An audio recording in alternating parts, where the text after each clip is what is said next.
अगर आपको global sense नहीं है कि क्या हो रहा है स्पेशली बिजनेस वर्ल्ड में, आप तरक्की नहीं कर पाएंगे। सर सेल्फ डेवलपमेंट में कोई ऐसा फ्रेमवर्क जो एक इंसान को जीरो से हीरो पर लेके जा सकता है? हर व्यक्ति चाहता है कि उसका नाम हो, उसके पास पैसा है, उसकी ग्रोथ हो, उसको रिकॉग्निशन मिले, या वो कुछ ऐसा छोड़ के जाए जिसके लिए लोग उसे याद तो करें। सर जो इंसान डरता है बड़े अपने विजन बोर्ड में अपना विजन लगाने से, अपने सपने लिखने से और अपने स्किल्स को ग्रो करने से, तो क्या सर क्या ये संभव है कि वो अपने डर को हटा के अपने सपनों को पूरा कर सके? मैं ऐसे लोगों को भी जानता हूं जो आईवी लीग कॉलेज से पढ़े हुए हैं, but because of lack of motivation वो लाइफ में कुछ खास नहीं करते। उसको अपनी स्ट्रेंथ के बारे में पता नहीं होता कि एक्चुअल में मेरे लिए क्या सही है और मैं किस में अच्छा हूँ। तो सर अपनी ताकत को कैसे पहचाने, क्या इसका भी कोई टूल है आपके पास? जैसे Tendulkar for batting, Lata Mangeshkar, Kishore Kumar for singing, उन्हें पता था वो सिंगर हैं, तेंदुलकर पता था बैट्समैन हैं, और उन्हें दिखाया दुनिया को, दुनिया ने भी सलाम किया। तो सर कई बार ना लोग गलत तरीके से भी सामने वाले को पंप कर देते हैं, कई बार तो बेचारा फेल हो जाता है। तो उसको कैसे पहचाने कि राइट कॉम्प्लीमेंट है या फिर रॉन्ग कॉम्प्लीमेंट है हमारे लिए? आर्मी में जाना है तो आपको सलाह लेनी तो कर्नल से। आर्मी के कर्नल जो होंगे वो आपको एक ही निगाह में बता देंगे कि आपके अंदर ऑफिसर्स लाइक क्वालिटी है कि नहीं। टॉप बंदे से पूछो। हाँ, कई बार सर वो गलत तरीके से गोल्स लिख लेते हैं और पूरे नहीं कर पाते। तो सही गोल कैसे लिखें और उसे अचीव कैसे करें?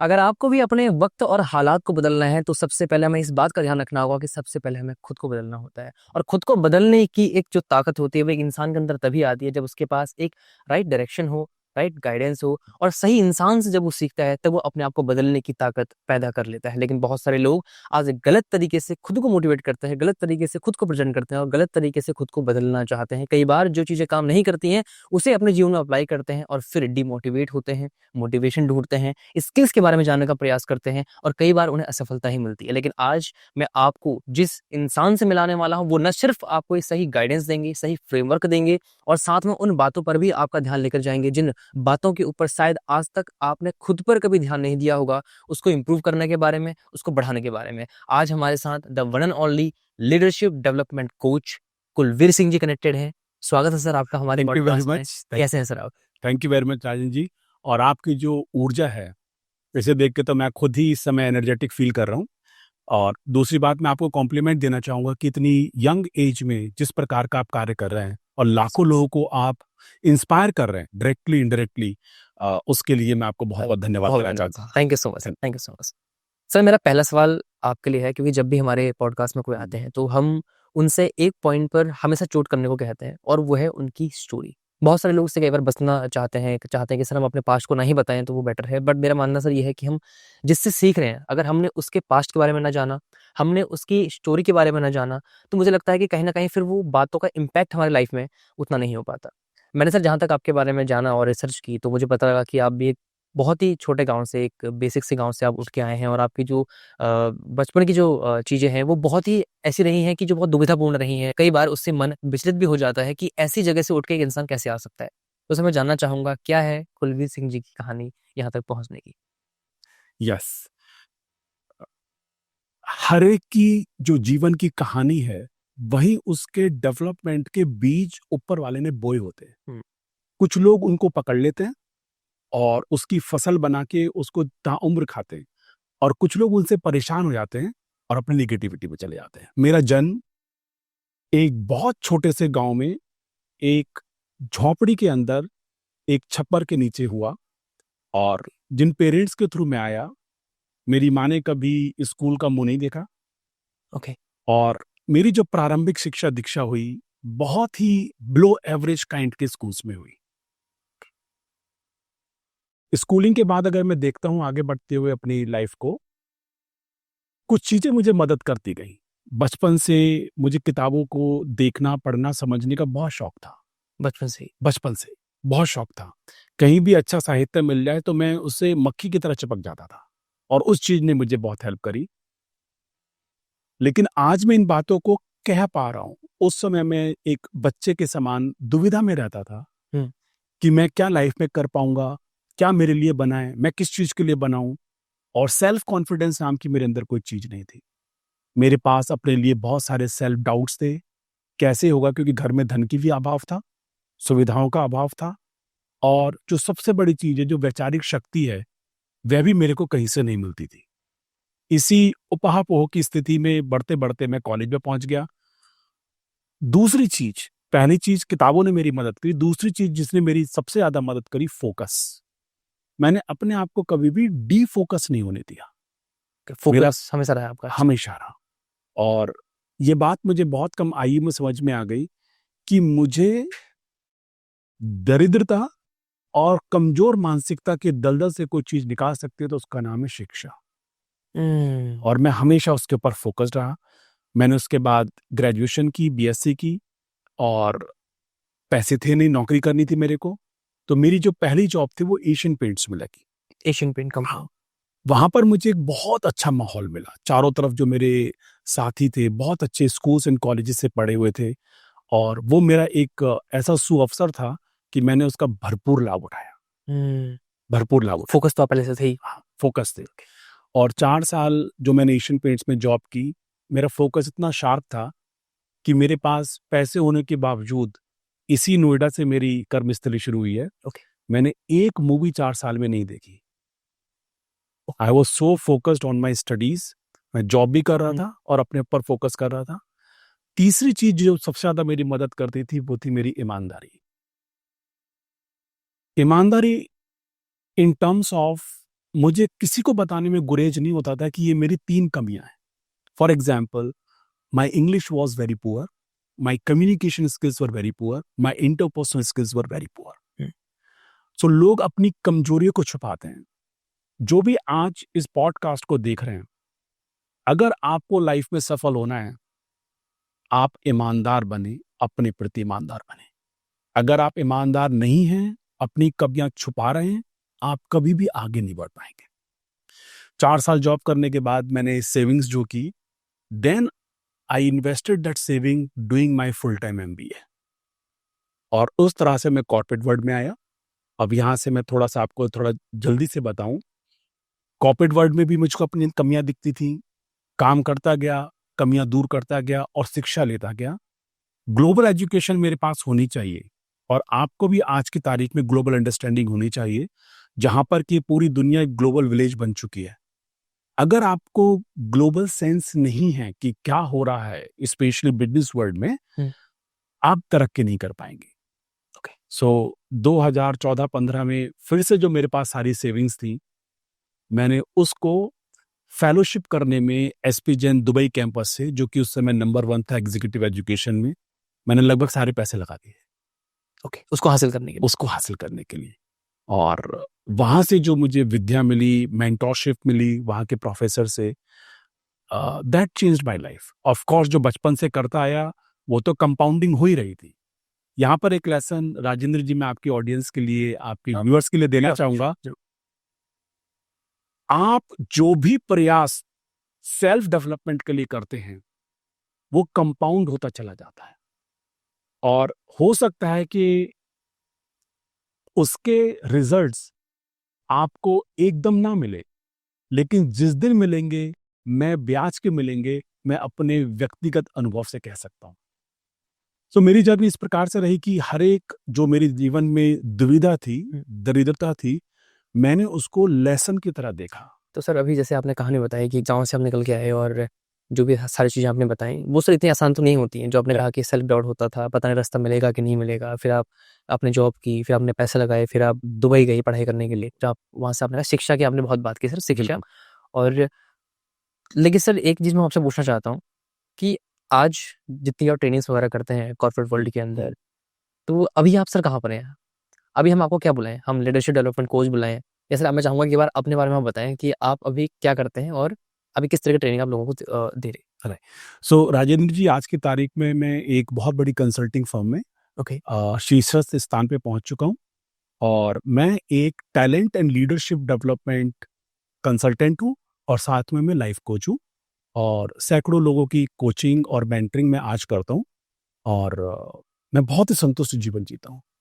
क्या बात है सर! जी, बहुत बढ़िया। अब मेरा सर अगला सवाल, अब सर हम मेन पॉइंट पे आते हैं। आपने सर अपनी स्टोरी बताई और मुझे लगता है कि बहुत सारे लोग इससे प्रभावित हुए होंगे, क्योंकि एक बेसिक लेवल से उठना अपने आप में बहुत बड़ी बात होती है। बट सर आपने पढ़ाई बहुत की, तो हम आपको निचोड़ेंगे सर अच्छे से आज। मैं अगर आप सर मुझे जो इजाज़त देना चाहें तो? बिल्कुल। मैं चाहता हूँ कि सर आप कोई एक ऐसा फ्रेमवर्क बताएं जो आपने कहा कि सर सेल्फ डेवलपमेंट की आपने बात की, तो सर सेल्फ डेवलपमेंट में कोई ऐसा फ्रेमवर्क जो एक इंसान को जीरो से हीरो पर लेके जा सकता है, एक बेसिक जीवन से एक एडवांस उसका जो जीवन है वो बना सकता है। तो सर ऐसा कोई फ्रेमवर्क जो सेल्फ डेवलपमेंट पर लोगों के लिए काम करे? बिल्कुल। सो जो फ्रेमवर्क मैं शेयर करूंगा कोई वो बुकिश फ्रेमवर्क नहीं है, वो फ्रेमवर्क मैंने अपने ऊपर लगाया और आज मैं उसको आर्टिकुलेट कर पाता हूँ, आज मैं उसको कह पाता हूँ, वो मैं आपसे अवश्य शेयर करूंगा। और जैसे राजेंद्र जी ने कहा कि मैं पढ़ाई लिखाई पे फोकस रहा और मेरे भी मुंह से निकला कि मैंने ये एजुकेशन ली, वो ली। इसमें एक बात आप नोट कर लें कि बिना डिग्री के भी आप जीवन की ऊंचाइयां छू सकते हैं। आज मैं इस बात को कह रहा हूं कि जबकि फेलोशिप में कर चुका हूं एक्सपीरियंस से, उसके बावजूद भी मैं कहता हूं कि अगर आप 10th ड्रॉप आउट भी हैं तो आप जीवन के शीर्षस्थ स्थान पे पहुंच सकते हैं, क्योंकि आज मुझे वो सीक्रेट्स पता है। वो मैं आज आपसे इस पॉडकास्ट के दौरान जरूर शेयर करूंगा, वो सीक्रेट शेयर करूंगा। आप बिल्कुल अपना दिल छोटा नहीं करेंगे कि यार हम तो नहीं पढ़ सकते बाहर जाके, हमारे पास तो ग्लोबल एजुकेशन नहीं है। It does not matter at all. आप भी जानते हैं कि बिल गेट्स जैसे जो व्यक्ति हैं वो भी कॉलेज ड्रॉप आउट है और पूरी दुनिया को रूल कर रहा है अपनी फील्ड के अंदर। अब बात करते हैं फ्रेमवर्क की। मेरे पास 2 फ्रेमवर्क हैं जो मैंने अपने ऊपर लगाए और मैं पूरी दुनिया को सिखाता हूँ, लीडरशिप डेवलपमेंट के अंदर सिखाता हूँ। पहला फ्रेमवर्क बहुत ही सिंपल है, ये 3 स्टेप का एक फ्रेमवर्क है। इन 3 स्टेप्स में सबसे पहले है कि आपको पता होना चाहिए कि जिंदगी में आपको चाहिए क्या। जिंदगी में चाहिए क्या मतलब 5-6 चीजें ही हैं जो अल्टीमेटली हर मनुष्य चाहता है। हर व्यक्ति चाहता है कि उसका नाम हो, उसके पास पैसा है, उसकी ग्रोथ हो, उसको रिकॉग्निशन मिले, या वो कुछ ऐसा छोड़ के जाए जिसके लिए लोग उसे याद करें। और 2-4 चीजें हो सकती हैं और उसके लिए आपको दुनिया याद करे। यहां पर सबसे महत्वपूर्ण है वो जान लेना कि मैं चाहता क्या हूं, मेरी आत्मा क्या चाहती है, मुझे खुशी किस चीज से मिलेगी। अल्टीमेटली तो सब व्यक्ति खुशी रहना चाहते हैं। ये 5 चीज जो मैंने बताई है माध्यम बनती है उस जॉय का जिसके पीछे पूरी दुनिया है। संतुष्टि के पीछे भाग रहे हैं हाँ। इंसान। सो मेरे फ्रेमवर्क का पहला स्टेप है you should know what you want. आप चाहते क्या हो? आप चाहते क्या हो। और दूसरा स्टेप है जो आप चाहते हो वो कितनी शिद्दत से चाहते हो। ऐसा कहते हैं कि सोक्रेटिस का एक शिष्य उसके पास पहुंचा कि मैं बिजनेस में बहुत ग्रो करना चाहता हूँ। बोले कितना ग्रो करना? मैं बहुत ग्रो करना चाहता हूँ। तो Socrates was not satisfied with him. So Socrates बोला चलो यार चलो घूमने चलते हैं, और एक नदी के किनारे उसको घुमाते घुमाते ले गया। बोले कि थोड़ा नदी का पानी देखते हैं, बड़ा शीतल लग रहा है, स्नान कर लेते हैं। तो अपने शिष्य को लेकर नदी में उतरा और अचानक से उसकी गर्दन पकड़ के उसने पानी में डुबा दिया। और लगभग 20 सेकंड तक उसको अंदर रखा और फिर उसे छोड़ा तो उसका शिष्य हाफते हाफते बाहर निकल के आया। सोक्रेटिस ने कहा, तो ये शिष्य बोलने लगा कि गुरुजी आपने क्या कर दिया, आप तो मुझे मार देना चाहते थे। Hold on, Socrates says now, hold on and tell me one thing. जब 5 सेकंड 10 सेकंड 15 सेकंड तुम्हें हो गए पानी के नीचे, तुम किस चीज के बारे में सोच रहे थे? बोले अपनी जान के बारे में, ऑक्सीजन के बारे में, सांस के बारे में। बोले जब तुम इतनी शिद्दत से, जैसे तुम सांस और ऑक्सीजन चाहिए थी अपने जीवन में, उस चीज के बारे में सोचने लगो जो तुम प्राप्त करना चाहते हो, तुम्हें सफल होने से कोई नहीं रोक पाएगा। सेकंड थिंग इज जुनून, पैशन। थर्ड थिंग, जो तुम्हें चाहिए तुमने निश्चित कर लिया, किस शिद्दत से चाहिए तुमने निश्चित कर लिया। और तीसरी चीज इसके अंदर आती है कि उस चीज की प्राप्ति के लिए तुम कितना कष्ट उठाने के लिए तैयार हो, कितनी तपस्या करने के लिए तैयार हो। फल तो सबको चाहिए, तपस्या कोई नहीं करना चाहता। अच्छी बात है। तो मैं महाराष्ट्र में रहा हूं 10 साल, वहां पे एक कहावत है, स्वर्ग सब भोगना चाहते हैं, मरना कोई नहीं चाहता। और मैं मराठी में तो नहीं बता पाऊंगा, लेकिन वो कहते हैं कि बिना मरे स्वर्ग नहीं मिलता। ये कहावत हमारे गांव मोहल्ले में भी कही जाती है। अच्छा, ओके ओके फाइन। सो ये 3 स्टेप हमारे हो गए सफलता के लिए। एक और वर्जन है जो मेरा नहीं है, ये मेरा वर्जन जो कि मैंने अपने पर अप्लाई किया, वो वर्जन है 3V theory. V for victory. 3V theory है, what you want you should visualise that. आपने एक बोर्ड का नाम सुना होगा, विजन बोर्ड। विजन बोर्ड है ना? हाँ, जिसके ऊपर के आप वो हर ऑब्जेक्ट लगा देते हैं, हर चीज लगा देते हैं जो आप जीवन में प्राप्त करना चाहते हैं। And by the way it is one of the most powerful tool as of today. और जब मैं स्टडी करता हूँ नेट पे जाके कि कौन विजन बोर्ड पढ़ाना सिखा रहा है, आप सारी ऑडियंस से मैं कहना चाहूँगा कि आप इसकी गूगलिंग करके देखें, आपको विजन बोर्ड्स के काफ़ी सारे मेथड्स मिल जाएँगे और बहुत सारे कंसल्टेंट इसको 50-50 हज़ार रुपए में भी बेचते हैं। आपको फ्री में मिल जाएगा, चिंता मत कीजिए। ओके। हाँ। इसके ऊपर कुछ नोट्स बना के, पीडीएफ हुँ। बना के मैं राजेंद्र जी से रिक्वेस्ट करूँगा कि बिल्कुल। लिंक में कहीं दे दें, ताकि हमारे देखने वाले सब उस विजन बोर्ड का फॉर्मेट है हुँ। और जो भी मैं आज बातें करूँगा, जो भी टूल्स, टेक्निक्स शेयर करूँगा, उस सब का मैं एक पीडीएफ बना के आपको दे दूँगा। मैं आपको जो है लिंक डिस्क्रिप्शन में दूँगा। हाँ, आपको गूगल ड्राइव का लिंक मिल जाएगा, वहाँ पे जाके आप डाउनलोड कर सकते हैं फ्री, उसके लिए हम आपसे कोई चार्ज नहीं कर रहे हैं। राइट। सो 3V फॉर्मूला के अंदर है first of all visioning, okay. कि जो मुझे चाहिए क्या मैं उसको मूर्त रूप देके सामने लगा सकता हूँ? कल्पना करके, विजुअलाइज़ करके। ठीक है। ओके। और दूसरा उसके अंदर स्टेप आता है वर्बलाइज। बहुत से लोग जीवन में बहुत कुछ अचीव करना चाहते हैं लेकिन उसको आर्टिकुलेट नहीं कर पाते, कह नहीं पाते। जैसे मेरा खुद का उदाहरण, मैंने कहा कि मैं 19, 20, 21, 22, 23, 24 साल की उम्र तक यही नहीं बता पाता था कि मुझे चाहिए क्या। मेरी आत्मा में एक टीचर बैठा था ओके। जो दुनिया को पढ़ाना चाहता है, लेकिन मैं कह नहीं पाता था मैं चाहिए क्या मुझे। सो वर्बलाइज करना सीखें। तो जो चाहिए, आपने विजन बोर्ड बनाया, उसको अब आप डायरी में स्पष्ट रूप से लिखें। जितना आपकी जो मातृभाषा है उसमें लिखें, जो आपका वर्नाकुलर मीडियम है उसके अंदर लिखें, हुँ। उसे लिखें कि आपको क्या चाहिए। और तीसरी चीज जो सर्वोपरि है इसमें, वो है वाइटलाइज। उसमें एक्शन डालें, हर रोज थोड़ा थोड़ा एक्शन डालें। जो भी आपको बनना है आपने विजुलाइज किया, जो बनना है उसे वर्बलाइज किया, जो बनना है अब उसको वाइटलाइज करना है। इसके पीछे का सिद्धांत मैं आपसे शेयर करता हूं बिल्कुल। कि जब आप जो चाहिए उसको प्राप्त करने के लिए रोज एक छोटा एक्शन लेते हैं, आपके अंदर एक तो कॉन्फिडेंस की वृद्धि होती है हुँ। और दूसरा यूनिवर्स आपको हेल्प करना शुरू करता है। क्योंकि यूनिवर्स देख रहा है, आप उसको भगवान कह सकते हैं, कोई दिव्य शक्ति कह सकते हैं, वो देख रहा है कि यह व्यक्ति अपने गोल की प्राप्ति के लिए रोज कुछ एक्शन दे रहा है। विश्वास जानिए, आपके पास अचानक से ज्यादा हेल्प आनी शुरू हो ही जाएगी। होती है ऐसे एक टाइम बाद। कोई रोक नहीं सकता। पहले खूब आपको तपाएगा, खूब तड़पाएगा, खूब गिराएगा, पटकाएगा। बिल्कुल, बिल्कुल। और ये 3V फॉर्मूला मैंने आपसे शेयर किया। सर, मैं ना एक चीज़ आपसे कहना चाहूँगा, जैसे सर आपने कहा कि आपको कुछ चाहिए, तो उसका विज़न बोर्ड बनाइए, उसे आप मूर्त रूप दीजिए किसी फ़ोटो के माध्यम से या फिर है ना किसी टेक्स्ट के माध्यम से, श्योर। फिर आप बोलिए उसको, फिर आप लिखिए। लेकिन सर कई बार ऐसा होता है ना कि हम चाहते हैं कुछ जीवन में पाना।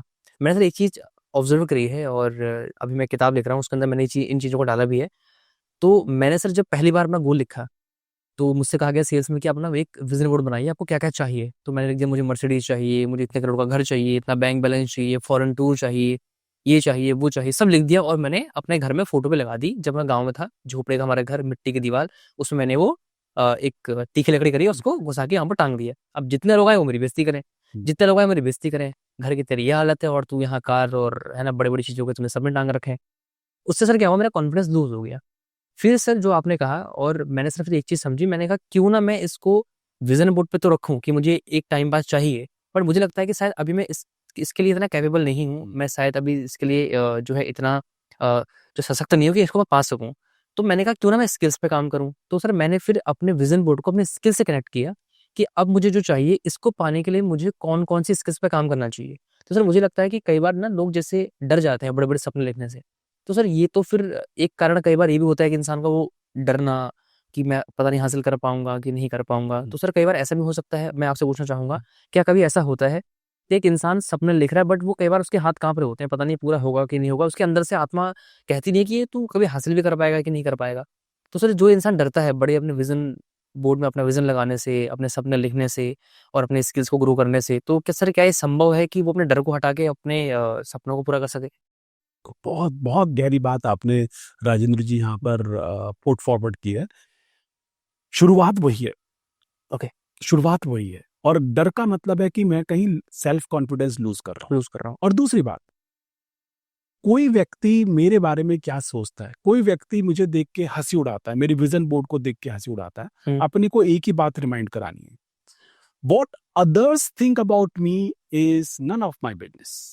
हुँ। कोई व्यक्ति मेरे बारे में कुछ भी सोच सकता है। मेरा काम नहीं है सोचना। हाँ, तो उसको प्रतिक्रिया देना या मन को छोटा करना हमें कभी भी नहीं करना है। लेकिन सर कई बार ना समाज भी फिर बड़ा टोकता है, घर वाले, पड़ोसी, रिश्तेदार, दोस्त आके इतना इतना आदमी को इतना डिमोटिवेट कर देते हैं कि वो उस बेचारे को अपने सपने त्यागने पड़ते हैं। बिल्कुल।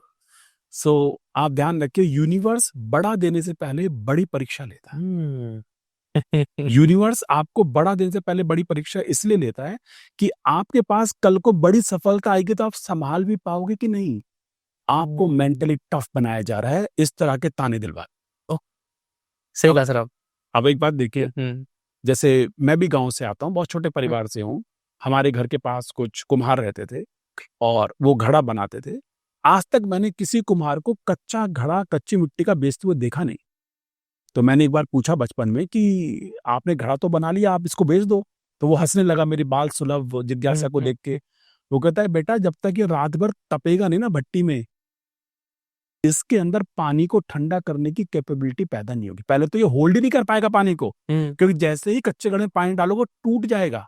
जब भी नेक्स्ट टाइम कोई आपको ताने देता है, आपको नेगेटिव बोलता है, तो आपको एक ही बात रिमाइंड करानी है कि भगवान मुझको पका रहा है। आजकल सर कुछ ऐसे लोग भी हैं जो मोटिवेशन को या विजन बोर्ड को वो फालतू मानते हैं, बेकार मानते हैं और कई बार ट्रोल भी करते हैं। तो कहते हैं कि जी मोटिवेशन बेकार है, मोटिवेशन मांगे के बाद मोटिवेट हो रहा होता है, या फिर विजुअलाइज कर, है ना, या फिर विजुअलाइज कर रहा होता है तो केवल सोच ही रहा होता है, वो एक्ट नहीं कर रहा होता। तो सर ये मोटिवेशन, विजुअलाइजेशन, विजन बोर्ड, तो सर ये किस हद तक सही है एक इंसान के लिए? राइट। स्टीफन कवे यूज्ड टू से वन थिंग कि कोई भी चीज का जो निर्माण होता है वो दो बार होता है। एक बार जो सामने आपको दिख रहा है और उससे पहले मस्तिष्क में हुआ होता है। सो मैं आपको एक छोटा सा उदाहरण दूंगा। डिज्नी वर्ल्ड जो एक समय में जब बना तो वर्ल्ड का लार्जेस्ट अम्यूजमेंट पार्क था, और वॉल्ट डिज्नी साहब जो थे, जिस दिन इसका उद्घाटन होना था वो जीवित नहीं थे उस दिन। इनके भांजे ने उसका उद्घाटन करवाया। तो एक रिपोर्टर ने पूछा कि आज अगर डिज्नी साहब होते, इस अम्यूजमेंट पार्क का उद्घाटन होते हुए देख के और इस पार्क को देख के कितने खुश होते। भांजा नाराज हो गया रिपोर्टर से, कहता है कि अगर उन्होंने इसे देखा नहीं होता तो क्या इसका निर्माण हो सकता था? He was living and visualizing this park in his heart and soul every day, and that is why we are able to make it today. अब ताजमहल का निर्माण हुआ तो पहले किसी के हृदय में हुआ, तब मूर्त रूप में बाहर आया। अब उसी बात है। So visioning is very important. Visioning is very very important. Motivation का क्या कहते हैं? जहां तक मोटिवेशन का सवाल है, मुझे कोई भी ऐसी एक ग्रेट पर्सनैलिटी नहीं पता जिसके जीवन में कोई बुक, कोई कोट, कोई वर्ड, कोई पर्सन, कोई इंसिडेंट ना आया हो एज अ मोटिवेटर बन के। और जो भी ऑडियंस आज सामने इस पॉडकास्ट को देख रही है, वो अलग अलग चीजों से अपने को रिलेट करते हैं। कुछ लोग बुक से रिलेट करते हैं, कुछ इंसिडेंट से रिलेट करते हैं, कोई कोट से रिलेट करते हैं, लेकिन मोटिवेशन सबको ही चाहिए। एक बात और, मैं लगभग 1.25 लाख लोगों से रूबरू मिल चुका हूं इन पर्सन, और 6 लाख से ज्यादा लोगों के जीवन में जा चुका हूं। क्या बात है। मैं ऐसे लोगों को भी जानता हूं जो आईवी लीग कॉलेज से पढ़े हुए हैं, but because of lack of motivation वो लाइफ में कुछ खास नहीं कर पाए। मोटिवेशन का अपने लाइफ में बहुत बहुत महत्व है। लास्ट में इसमें एक बात ही कहूंगा, कार की इंजीनियरिंग, उसके पार्ट्स बनाने के लिए बहुत सारे इंटेलिजेंस चाहिए, इंजीनियरिंग चाहिए, लेकिन बिना इंजन के कोई कार दौड़ नहीं सकती, बिना बैटरी के कोई कार दौड़ नहीं सकती। Battery and engine are just like motivation in your life. क्या बात है सर। सर अगला मेरा सवाल आपके साथ, जिस तरह भी ना आपने कहा विजन बोर्ड बनाओ और आपने कहा कि सेल्फ डेवलपमेंट के ऊपर आपने बात की जी। अब सर ना बहुत सारे लोग अपनी ताकतों को पहचान नहीं पाते। उन्हें ये पता नहीं होता कि मैं काम तो करना चाहता हूँ, मैं विजन बोर्ड बनाना चाहता हूँ, मैं आगे बढ़ना चाहता हूँ, बट उसको अपनी स्ट्रेंथ के बारे में पता नहीं होता कि एक्चुअल में मेरे लिए क्या सही है और मैं किस में अच्छा हूँ। तो सर अपनी ताकत को कैसे पहचाने, क्या इसका भी कोई टूल है आपके पास? बिल्कुल बिल्कुल। सो जोहेरी विंडो करके एक टूल है, of course we are going to share in that PDF. वो जो पीडीएफ है वो लिंक डिस्क्रिप्शन में है, तो आप डाउनलोड जोहेरी विंडो करके एक टूल है, मैं उसको बहुत सिंप्लीफाई करके आपको बताता हूँ कि आपके जीवन में सारी उपलब्धियां सिर्फ उन गुणों पर ही मिलेंगी जो आप जानते हैं आपके पास है, और दुनिया सलाम करती है और कहती है वाकई में आपके पास है। यानी कि उसमें 4 क्वाड्रेंट होते हैं जो ओके, करीबन आप मानते हैं कि आपके पास ताकत है और दुनिया सलाम करती है, ताकत आपके पास है। जैसे Tendulkar for batting, Lata Mangeshkar, Kishore Kumar for singing. उन्हें पता था वो सिंगर हैं, तेंदुलकर पता था बैट्समैन हैं, और उन्हें दिखाया दुनिया को, दुनिया ने भी सलाम किया। ऑब्वियसली बात है। अब दूसरी तरह की ताकत होती है, आप जानते हैं और वास्तव में आपके पास वो होती हैं शक्तियां, हुँ। वो स्किल्स होते हैं, ओके, बट दुनिया आज तक रियलाइज नहीं कर पाई। ठीक है। You know you have it, hmm. But world is not recognising them. दुनिया को पता नहीं है अभी। यस, सो वो आपको दुनिया को दिखाना पड़ता है, उसके लिए प्रयास करने पड़ते हैं, हुँ। उसके लिए विजनिंग करनी प्रूफ पड़ती है। करने के लिए। हाँ, उसके लिए आपको छोटे-छोटे प्रोजेक्ट्स पे काम करना पड़ता है। उसके लिए आपको रिस्क उठाना पड़ता है, risk to be a failure. दुनिया बोलेगी कि यार तुमने तो ये काम शुरू करा, ये तो तुम सफल ही नहीं हुए। तुम बार-बार उसको करते चले जाते हो। थॉमस अल्वा एडिसन ने जो बल्ब हुँ। बनाया, वो 10,000वां एक्सपेरिमेंट था जब बल्ब के अंदर रोशनी आई। लेकिन थॉमस अल्वा एडिसन को पता था कि मेरे अंदर फिजिक्स है। दुनिया सलाम नहीं कर रही थी, लेकिन जिस दिन रोशनी आ गई बल्ब में, दुनिया ने सलाम करना शुरू कर दिया एडिसन को। हुँ। टेस्ला की भी यही कहानी है। आप किसी को भी पकड़ो, प्रूफ हर तो करना पड़ेगा आपको। प्रूफ करना पड़ेगा। अच्छा, तो पहला हो गया क्वाड्रेंट हुँ। कि आपको पता है आपके अंदर है, दुनिया सलाम करती है, आपके अंदर है, उससे आपको नाम, दाम सब कुछ मिलना शुरू होता है। अब मैं बात कर रहा हूँ कि आपको लगता है कि यार ये तो मेरे अंदर है, हुँ। लेकिन दुनिया सलाम नहीं कर रही, हुँ, तो हुँ। मैंने ट्रिक्स बता दी आपको कि थोड़ा प्रोजेक्ट करो उसके ऊपर, लोगों को बताना शुरू करो, सिखाना शुरू करो, दुनिया सलाम करेगी। तीसरी क्वालिटी होती है, जहाँ दुनिया और ऑब्जर्व कर रही होती है कि ये चीज़ आपके अंदर है और आपको नहीं पता होता। फॉर एग्ज़ाम्पल, हुँ। Sachin Tendulkar MRF pace academy join की समवेयर इन 1986 86 में उसे जॉइन की, और डेनिस लिली उनके कोच थे। चेन्नई में जाके जॉइन की। शिवाजी पार्क में तो बैटिंग कर ही रहे थे ये मुंबई में, तो किसी ने बताया, इनके बड़े भाई ने बताया कि यार डेनिस लिली ने अकेडमी खोल ली है और वहाँ अगर हम चलें तो हमारे चांसेस ब्राइट हो जाएँगे। क्या आप जानते हैं कि सचिन तेंदुलकर को लगता था कि वो पेस बॉलर बनेगा? ये कोई नहीं जानता। ओके। और पेस अकेडमी जॉइन कर ली डेनिस लिली के हुँ। साथ। ठीक है। डेनिस लिली ने कुछ दिन ऑब्जर्व किया और बता दिया इसको कि भाई बॉलर तो तुम शायद नहीं बन पाओगे, बैटिंग पे फोकस करो तो बेस्ट जौहरी को होगा। हीरे की परख आ गई। एब्सोल्युटली। ओके। सो आप सबके पास वो क्वालिटीज हैं जो दुनिया मान रही है, दुनिया देख पा रही है, आप नहीं देख पा रहे। या तो आप गलत जगह पे हो फिर, हाँ, बिल्कुल। ये हो सकता है। यस, तो उसके लिए टूल क्या है? सिंपली टूल ये है कि जब भी आपको कोई समझदार व्यक्ति दिखाई दे, ठीक है। जब भी कोई इवॉल्व्ड पर्सन उस फील्ड में दिखाई दे जिस फील्ड में आप तरक्की करना चाहते हो, उसको आप पूछे कि सर मेरे को फीडबैक दीजिए। हुँ। आप फीडबैक लेना शुरू कर दीजिए। जैसे मैं भी सर से अभी फीडबैक ले रहा था अपने लिए सो थोड़ी देर पहले। राज कपूर साहब के फादर थे पृथ्वीराज कपूर।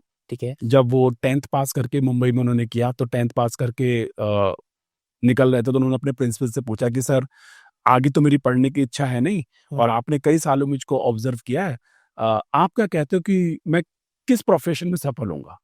छूटते प्रिंसिपल ने कहा कि जो तुम्हारी आवाज है और स्टेज पे जिस तरीके से तुम काम करते हो, मुझे लगता है कि तुम्हें परफॉर्मिंग आर्ट्स पे जाना चाहिए। पृथ्वीराज कपूर को नहीं लगता था उस समय तक भी, लेकिन उनको नहीं लगता था, ना, उनके गुरु को लगता था। गुरु को लगता है। ओके। तो ये वो क्वाड्रेंट है कि बाहर वाला देख पा रहा है कि आपके अंदर क्या है और आपको पता नहीं आपके अंदर क्या है, तो उसके लिए आप फीडबैक लेना शुरू करें। जो लोग आपको कॉम्प्लीमेंट देते हैं किस चीज पे, उसको डायरी में लिखना शुरू करें। कुछ ही दिनों में आपको दिखेगा कि आपके पास वो चीजें हैं जो आप विश्वास ही नहीं कर रहे आपके पास है। सर वो खुद में विश्वास कैसे लाया जाएगा कि हम आपने तो मेरी तारीफ कर दी। हाँ, अब मुझे विश्वास नहीं हो रहा कि मैं पता नहीं हूँ भी नहीं, मैं सर ने ऐसे तो नहीं बोल दिया मेरे बारे में। बिल्कुल। अगर वो विश्वास कैसे आएगा अपने अंदर? बिल्कुल, बिल्कुल, बिल्कुल। तो आप पलट के पूछ सकते हैं कि सर आपको ऐसा क्यों लगा कि ये चीज मेरे पास है? फॉर एग्जाम्पल, मैंने हिंदी मीडियम से पढ़ाई की, ओके। साइंस का ग्रेजुएट बना, ठीक है। और मैंने बहुत लोगों को कोच किया, इंग्लिश बोलने के ऊपर कोच किया हुआ है, कम्युनिकेशन स्किल्स के ऊपर कोच किया हुआ है। वहां से बढ़ते-बढ़ते मैं लीडरशिप डेवलपमेंट की कंसल्टिंग के अंदर आ चुका हूँ। अगर कोई मेरे को ग्रेजुएशन करते समय कहता है कि one day you are going to be the consultant of leadership development, मैं उसके ऊपर बहुत हंसता। लेकिन लेकिन वो बीज मेरे अंदर था, और मुझे किस दिन पता चला कि मेरी एक टीचर थी और वो होम ट्यूशन देती थी, ठीक है। और कभी उन्हें सब्जी लेने जाना पड़े, मेरी उम्र 16-17 साल थी, वो कहती थी कि बेटा इन स्टूडेंट्स को संभाल लेना और मैं अभी आधे घंटे में आती हूँ।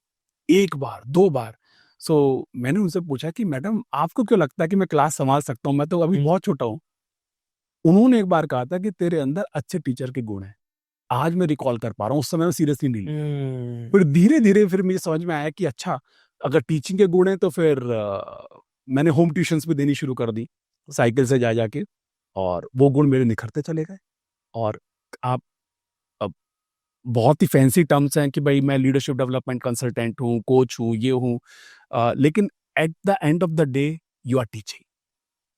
सो आप पलट के पूछे कि आपको क्यों लगता है कि सर और मैडम की मेरे अंदर ये गुण है, वो कुछ एविडेंस देंगे। जैसे सर ना हम गांव से आते हैं ना, जी, तो सर गांव मोहल्ले में ना कई बार ना लोग आपको चढ़ा देते हैं, हाँ, अरे यार तो ये है ना, जबकि हम होते नहीं है वैसे, वो हमें जबरदस्ती चढ़ा रहे होते हैं कि एक बार हम जाके कूद जाए और हम गिर जाए। जैसे कई बार क्या होता है कि अब जैसे आजकल का जो यंग यूथ है, जी। अब कोई किसी को वो पसंद करते हैं अपने कॉलेज में, स्कूल में, अब दोस्त उसको पीछे से पंच कर देते हैं, अरे तू जा, तू तो ये लगता है, तो इतना बढ़िया लगता है, जाके बोल दे, जो होगा देखा जाएगा। वो बेचारा कई बार जाता है, फिर वो बेचारा पिट के आ जाता है वापस। राइट, तो सर कई बार ना लोग गलत तरीके से भी सामने वाले को पंप कर देते हैं, राइट। लेकिन सर वो कहीं ना कहीं कई बार तो बेचारा फेल हो जाता है, तो उसको कैसे पहचाने कि ये राइट कॉम्प्लीमेंट है या फिर रॉन्ग कॉम्प्लीमेंट है हमारे लिए? सो राजेंद्र जी, जैसे मैंने पिछले जवाब में कहा था कि किसी इवॉल्व्ड पर्सन से फीडबैक लें, जो आप ऑलरेडी कामयाब है, आगे बढ़, आपकी फील्ड में आगे बढ़ चुका है। ना कि अदर फील्ड में। हाँ, नहीं, अदर फील्ड में भी हो सकता है, लेकिन कच्चे खिलाड़ी हैं जो जीवन में खुद ही कुछ नहीं कर पाए हैं, उनसे अगर आप फीडबैक लेना शुरू करेंगे तो अंधे से रास्ता पूछेंगे तो आप कुएं में गिरने वाले हैं। करने वाले, सही बात है। यानी कि जिस फील्ड में आप जाना चाहते हो, उसमें इवॉल्व बंदा कौन है, सक्सेसफुल बंदा कौन है, उससे अगर फीडबैक लें और उसको समय दें, समय दें मतलब उसके साथ काम करें, उन्हें ऑब्जर्व करने का मौका दें। जैसे पृथ्वीराज कपूर साहब ने अपने प्रिंसिपल से पूछा, ना राइट पर्सन चूज किया, क्योंकि प्रिंसिपल साहब उसको 8-10 साल से ऑब्जर्व कर रहे हैं। अच्छा, पूछ रहे भी किससे पता होना चाहिए आपको? यस, यस, आपको पता चाहिए। और इतनी अकल सबको है, इतनी अकल मेरे को भी है कि अगर मैं बिल्कुल शांत चित्त से सोचूंगा ना कि ये मुझे झाड़ पे चढ़ा रहा है या सही दिशा दे रहा है, वो मुझे समझ में आए। सपोज किसी बच्चे को, हम जैसे दोनों गांव से जाते हैं, छोटे गांव से आते हैं, आर्मी में जाना है, तो आपको सलाह लेनी है तो कर्नल से लो, आर्मी के कर्नल से लो। आर्मी के कर्नल जो होंगे वो आपको एक ही निगाह में बता देंगे कि आपके अंदर ऑफिसर्स लाइक क्वालिटी है कि नहीं। तो और बंदे से पूछो। हाँ, तो अगर कहीं 19-20 होगा तो कहेंगे कि तुम, आर्मी का कर्नल तुमको बोलेगा 4 चीजें करके दिखाओ या 4 चीजें करो और फिर मुझसे मिलना 6 महीने बाद, तो वो आपको परख लेगा जल्दी, वो आपको बहुत जल्दी परख लेगा। और जो कुछ कच्चा खिलाड़ी है वो आपको क्या परखेगा, वो क्या करेगा तो खुद ही संघर्ष कर रहा है, वो आपको शायद बता नहीं सकता उतना अच्छा। हाँ, इसके ऊपर एक छोटा सा इंसिडेंट मेरे दिमाग में आता है कि अ, एक व्यक्ति के काम से खुश होकर राजा ने उसे हीरा दे दिया। ठीक है। और हीरा अपने आप में जबरदस्त हीरा था। और ये व्यक्ति लौटते समय घर के लिए सब्जियां खरीदनी है, तो जिसे सब्जी खरीदने को कहता है, यार मेरे पास ये चमकीला पत्थर है, तू मुझे कितने किलो आलू दे सकता है? वो हीरे को चमकीला पत्थर बना दिया उसने। हाँ, तो वो देखता है, सब्जी बेचने वाला उसको देखता है, हीरे को, वो कहता है यार है तो चमकीला, मैं 2 किलो आलू दे सकता हूँ, वैसे भी इसका वजन मुश्किल से 50 ग्राम है। फिर वो आगे कहता है कि नहीं यार, उसको शक होता है कि यार नहीं, इसकी कीमत ज्यादा है। अब वो आगे बढ़ता है, आगे जाते जाते उसको वहां पर कुछ मेटल व्यापारी मिलते हैं, तो कोई कहता है कि मैं तेरे को 5 किलो कॉपर दे दूंगा। आगे बढ़ते बढ़ते वो जोहारी वाली बाजारे पहुंचता है, वो कहता है भाई तुझे पता है तू क्या लेके घूम रहा है? मैं तुझे 1 लाख रुपए दे सकता हूं इसके। सही व्यक्ति ही आपका सही मूल्य बता सकता है। तो सर ने अभी जो बातचीत कही सर, मैं क्योंकि ना मैं आपसे सर बार बार ये क्रॉस क्वेश्चन इसलिए पूछ रहा हूँ क्योंकि सर मेरी भी लाइफ है ना, मैं भी एक झोपड़े से ही निकल के मैं आया हूँ, तो मैंने भी सर मैं जब मेरे को समझ में आया कि पूछना उसी इंसान से है जो ऑलरेडी उस स्थान पे पहुंच चुका जहां आप जाना चाहते हो। अभी सर जैसे मैं अपनी किताब लिख रहा हूँ तो उसमें मैंने ये चीज डाली भी है कि आप उसी इंसान से पूछो जो आपके फील्ड में टॉप पर पहुंचा है, क्योंकि वो आपको आपकी गलतियां कमियां वो एक झटके में देख के आपको बता देगा। क्योंकि जोहरी इतनी जल्दी पहचान लेता है कि चीज को कि ये सही है गलत है, कहाँ पे इंप्रूव करने की आवश्यकता है। जैसे मैं सर से भी पूछ रहा था क्योंकि सर का इतना अनुभव है, शायद मेरी उम्र से ज्यादा सर का अनुभव है, तो वो सर से पूछ रहा था। सर मेरा अगला सवाल आपके लिए, प्लीज। आज सर लोग अपने लक्ष्य लिखना चाहते हैं, अपने लक्ष्यों को पूरा करना चाहते हैं, अपने सपने पूरा करना चाहते हैं, एक गोल्स अचीव करना चाहते हैं। कई बार सर वो गलत तरीके से गोल्स लिख लेते हैं और पूरे नहीं कर पाते। तो सही गोल कैसे लिखें और उसे अचीव कैसे करें? बिल्कुल, अभी तो सभी लोग जानते हैं कि गोल राइटिंग में एक स्मार्ट करके फ्रेमवर्क है, SMART, कि आपका गोल, हाँ, आपका गोल जो है स्पेसिफिक होना चाहिए, मेजरेबल होना चाहिए, रेलेवेंट होना चाहिए, अचीवेबल होना चाहिए, टाइम बाउंड होना चाहिए। फॉर एग्जाम्पल अगर मैं कहूँ कि भाई मुझे वजन कम करना है, तो ये गोल नहीं है जब तक कि मैं ये ना कहूँ कि मुझे अपना 5 किलो वजन 6 महीने के अंदर कम करना है। एक डेडलाइन देनी भी जरूरी है उसे। हाँ, टाइम इसमें जो हम्म, स्मार्ट मेजर टाइम बाउंड होना चाहिए। ठीक है। मेजरेबल है, 5 किलो करना है मुझको, अचीवेबल है, 6 महीने 5 किलो करना अचीवेबल है। अगर मैं बोलूँ कि मुझे 10 किलो वजन अगले संडे तक करना है, तो ये अचीवेबल नहीं है। तो अगर आप एक स्मार्ट फ्रेमवर्क लगा के चलते हैं अपने गोल के ऊपर, सो उन गोल्स को प्राप्त करना जरूरी है। अब यहाँ पे 2 थ्योरीज हैं गोल को अचीव करने के लिए। कुछ लोग कहते हैं भाई स्मार्ट फ्रेमवर्क लगाओ, और कुछ लोग कहते हैं बी हैग लगाओ। B HAG is big, hairy, audacious goal. Good to great नाम की किताब में ये दिया हुआ है। तो मैं ये कहता हूं कि आप 4 गोल स्मार्ट बनाएं और एक बी हैग बनाएं। एक ऐसा गोल हो जिसको सोच के आपको लगे कि यार ये पूरा नहीं हो सकता। बिग, हेयरी, ऑडिशियस गोल। तो 4 स्मार्ट गोल बनाएं और एक बी हैग जरूर बनाएं। अब आप सोचिए कि 2 साइकिल मैकेनिक 1890-1895 के दौरान क्या गोल देख रहे हैं, क्या सपना देख रहे हैं कि हमें फ्लाइंग मशीन बनानी है। I am talking about Wright brothers. right। कितना बी हैग है ये। और दोनों के दोनों 10वीं फेल है, और दोनों के दोनों साइकिल के मैकेनिक है, और सपना क्या देख रहे हैं? और पूरी दुनिया उनके पर हंसती थी। और इनके पास जब साइकिल का काम नहीं होता था, ये पुराने पेपर के ऊपर फ्लाइंग मशीन, जिसको आज हम एरोप्लेन कह रहे हैं, हवाई जहाज कह रहे हैं, उसकी ड्राइंग्स बनाना शुरू कर देते थे। लोग हंसते थे, कहते थे इनसे कि यार तुम साइकिल के मैकेनिक हो, साइकिल को सही करने की कला सीखो, ये क्या बनाते रहते हो। बोले एक दिन इंसान उड़ेगा जरूर। एक फिजिक्स का प्रोफेसर उनके पास आ गया। ठीक है। फिजिक्स के प्रोफेसर ने पूछा क्या बना रहे हो। बोले साहब साइकिल, अब वो हमें फ्लाइंग मशीन बनानी है। फ्लाइंग मशीन, क्या मटेरियल यूज करना है। फिजिक्स का प्रोफेसर है, क्या मटेरियल। बोले मटेरियल पक्का तो पता नहीं, मेटल होगी, कुछ एल्यूमिनियम होगा, कुछ अलाय होगा। प्रोफेसर पेट पकड़ के बहुत हंसने लगा। बोले तुम्हें फिजिक्स के बारे में कुछ एबीसीबी पता है। कहते हैं कि साहब फिजिक्स के बारे में तो बहुत नहीं पता। फिजिक्स के प्रोफेसर ने बोला कि anything which is heavier than air can not fly in air. और लोहा तो एयर से भारी है भाई, कैसे उड़ जाएगा हवा में। ऑब्वियस बात है। ये डिसहार्टन नहीं हुए दोनों भाई, कोशिश करते रहे। 1904-5 के दौरान इन्होंने पहली सक्सेसफुल फ्लाइट, छोटी फ्लाइट थी, वो लेके पूरी दुनिया को दिखा दी। क्योंकि फिजिक्स के प्रोफेसर को जब तक बर्नौलीज थ्योरम के बारे में नहीं पता था कि अगर शेप सही दे दी जाए मेटल को, तो उसके नीचे हवा का दबाव कम हो जाता है और मेटल भी उड़ने लगता है, जैसे कि आज के हवाई जहाज उड़ते हैं। तो कभी भी डिसहार्टन नहीं होना है, कभी भी डिसहार्टन नहीं होना है सोच के कि भाई कैसे होगा, क्या होगा। आपको करना ही करना। तो एक बी हैग, कितना बड़ा बी हैग था दोनों राइट ब्रदर्स का। बिग, हेरी, ऑडिशियस। और उसके ऊपर डिमोटिवेट करने के लिए बहुत अच्छे कॉलेज का फिजिक्स का प्रोफेसर भी आग खड़ा हो गया, लेकिन उन्होंने अपना बी हैग छोड़ा नहीं, लगे रहे चाहिए। और कहां तक पहुंच गए। सो गोल्स लिखने के लिए 4 गोल स्मार्ट फ्रेमवर्क पे लिखें, ठीक है। और एक बी हैग जरूर लिखें अपने साथ। तो सर वो जो स्मार्ट फ्रेमवर्क है वो हम शायद देने वाले हैं। तो एब्सोल्युटली। आपको ना सारे जो डॉक्यूमेंट्स के लिंक है आपको नीचे दे दूंगा, तो आप एक एक करके निकाल के उसमें से अपने लिए लिखते रहिएगा। सो ऑडियंस से मैं एक बात यहाँ पे बहुत स्पष्ट रूप से कहना चाहूंगा कि ये सारी चीजें मैंने अपने लाइफ के ऊपर लगा रखी हैं। किताबें तो बहुत पढ़ी, लेकिन किताबी ज्ञान मैं दूंगा नहीं, सिर्फ वही ज्ञान दूंगा जिसने मेरे जीवन में और उन लाखों लोगों के जीवन में काम किया है जो मेरे संपर्क में आए। तो आप निश्चिंत होके वेरीफाइड फ्रेमवर्क्स हैं, इनको आप बिल्कुल कॉपी पेस्ट कर सकते हैं और जीवन की नई ऊंचाई छू सकते हैं। क्या बात है सर। सर अगला सवाल, टाइम मैनेजमेंट को लेके ना लोग बड़े दुविधा में आज के समय में।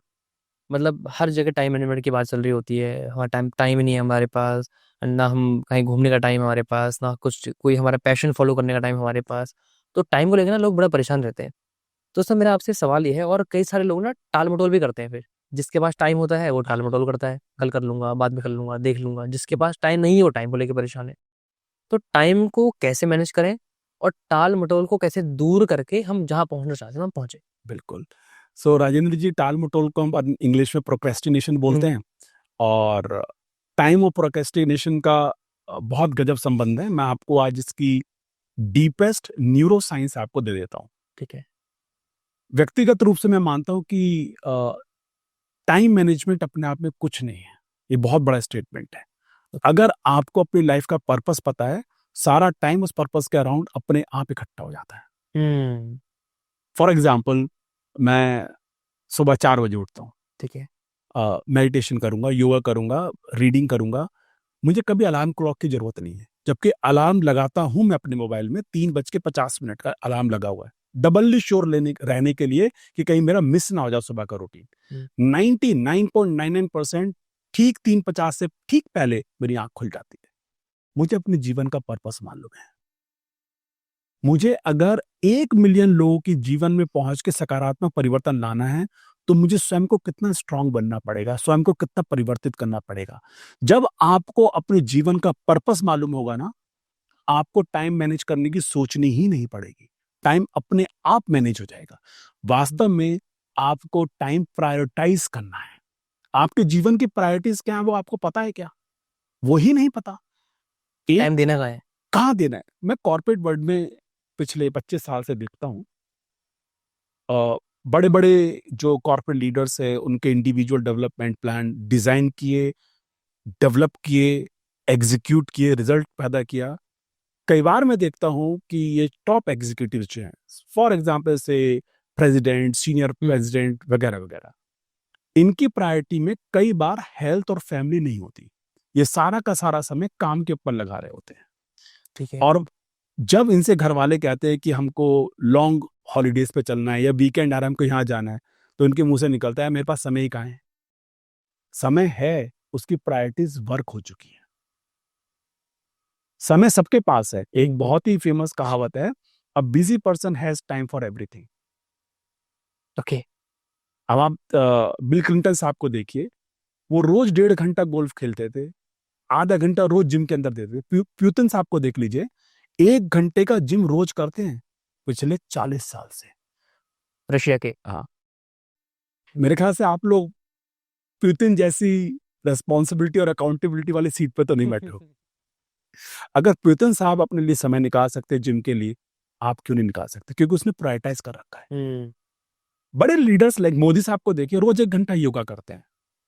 कहां से निकालते समय? क्योंकि उन्होंने प्रायोरिटाइज कर रखा है that I have to live in healthy body.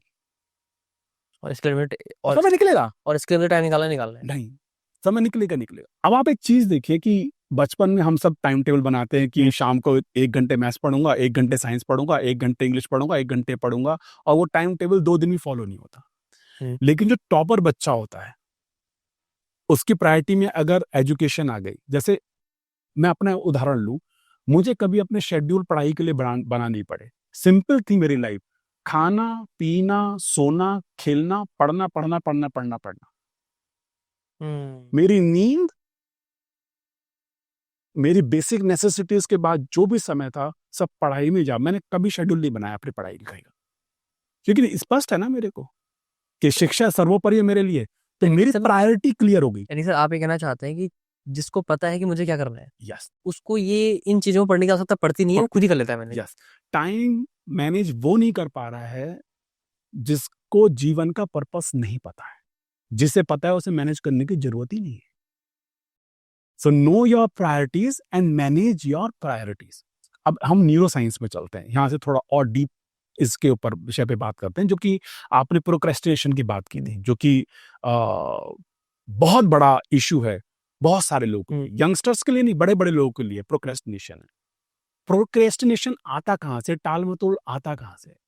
जब मुझे अपनी आइडेंटिटी की क्लैरिटी नहीं है कि मैं किस रूप में अपने आप को देखता हूं आने वाले 5 साल में, 10 साल में, 100 साल में, जब आइडेंटिटी की स्पष्टता मेरे को नहीं है, और जब भी कोई काम ऐसा आता है जिसमें एनर्जी लगती है, जिसमें कुछ कष्ट होता है, मैं उसे टालना शुरू कर देता हूं। जिसको अपनी आइडेंटिटी क्लियर है ना, वो कभी चीज को टालेगा नहीं। फॉर एग्जाम्पल, शिवाजी महाराज की अगर हम बात करें, उन्हें पता है कि मुझे एक ऐसा साम्राज्य स्थापित करना है।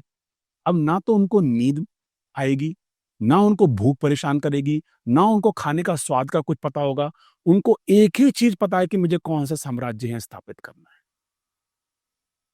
क्या वो प्रोक्रेस्टिनेट करेंगे कि रात को युद्ध करने जाना 12 बजे, कल देखेंगे यार, युद्ध होता रहेगा?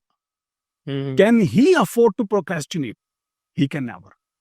प्रोक्रेस्टिनेट सिर्फ वो लोग करते हैं जिनको क्लैरिटी नहीं है, जिनको पर्पस नहीं है, सिर्फ वो लोग प्रोक्रेस्टिनेट करते हैं। तो सर क्लैरिटी और पर्पस को कैसे हाँ। हासिल किया जाए फिर? बहुत अच्छा प्रश्न है।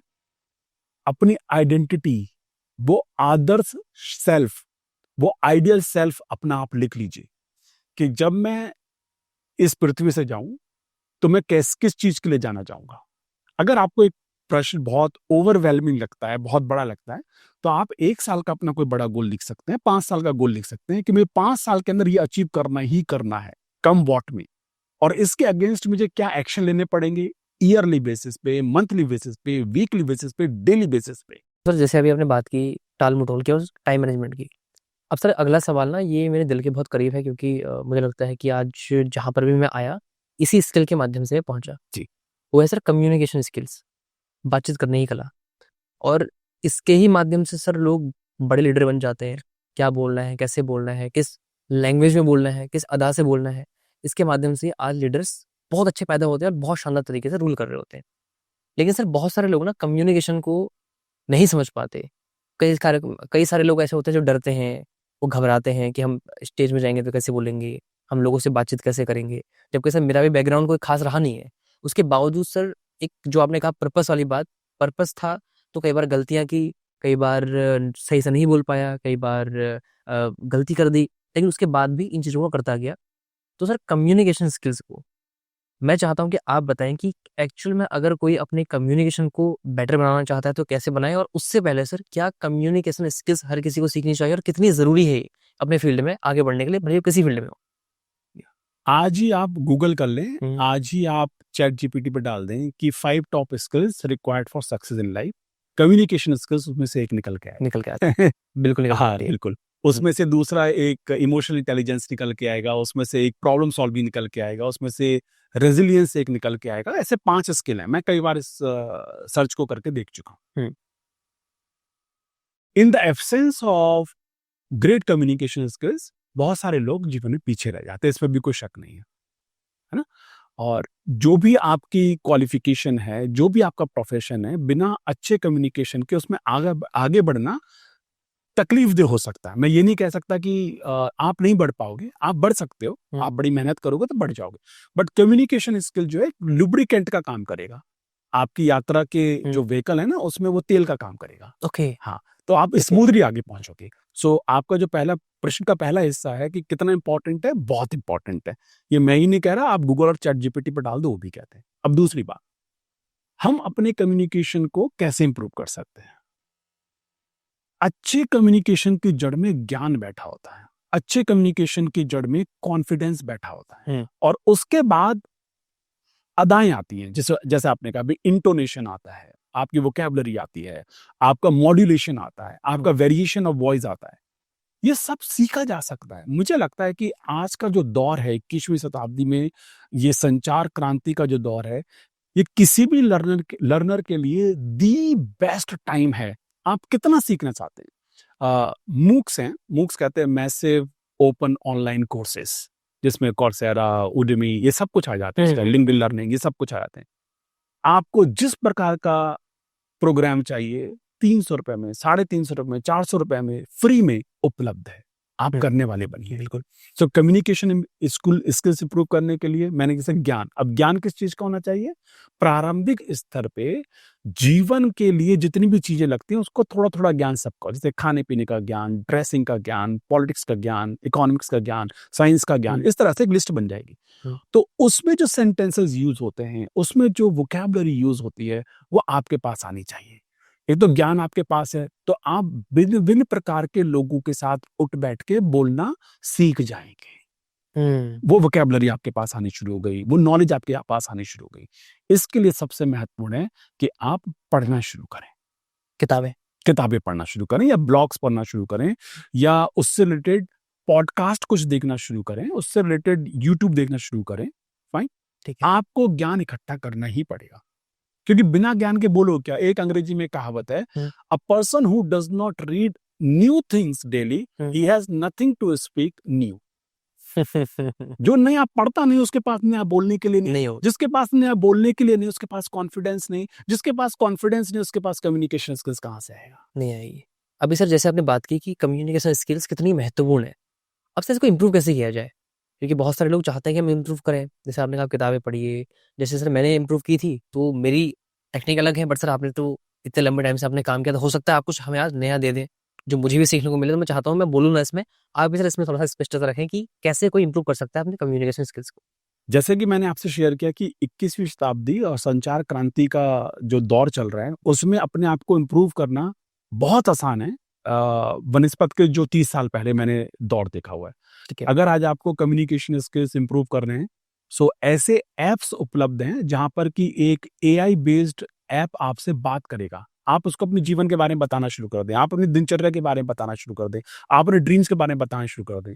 बताएँ और चुप हो जाएँ, वो सामने से आपसे कन्वर्सेशन करना शुरू कर देगा और 5 मिनट की रिकॉर्डिंग करने के बाद वो आपको बता देगा कि आपने कहाँ-कहाँ गलती करी और कहाँ-कहाँ इम्प्रूव कर सकते हैं। वो आपका फ्री में कोच, फ्री में मेंटर आज उपलब्ध है। मैं किसी ऐप का नाम नहीं ले रहा हूँ लेकिन आप ढूँढेंगे तो बहुत सहजता से आपको इस तरह के ऐप्स दिखने शुरू हो जाएँगे। AI based AI coach. Based हैं and which will make you practise. एक चीज़ और है कम्युनिकेशन के अंदर, ट्रैवल करें, डिफरेंट ज्योग्राफीज़ में जाएँ। आप जितने अनजान लोगों से मिलेंगे, उतना ही बेहतर आप कम्युनिकेशन करना सीख जाएँगे। हुँ, क्योंकि कम्युनिकेशन सिर्फ भाषा नहीं है, भाषा तो माध्यम है बात कम्युनिकेट करने का।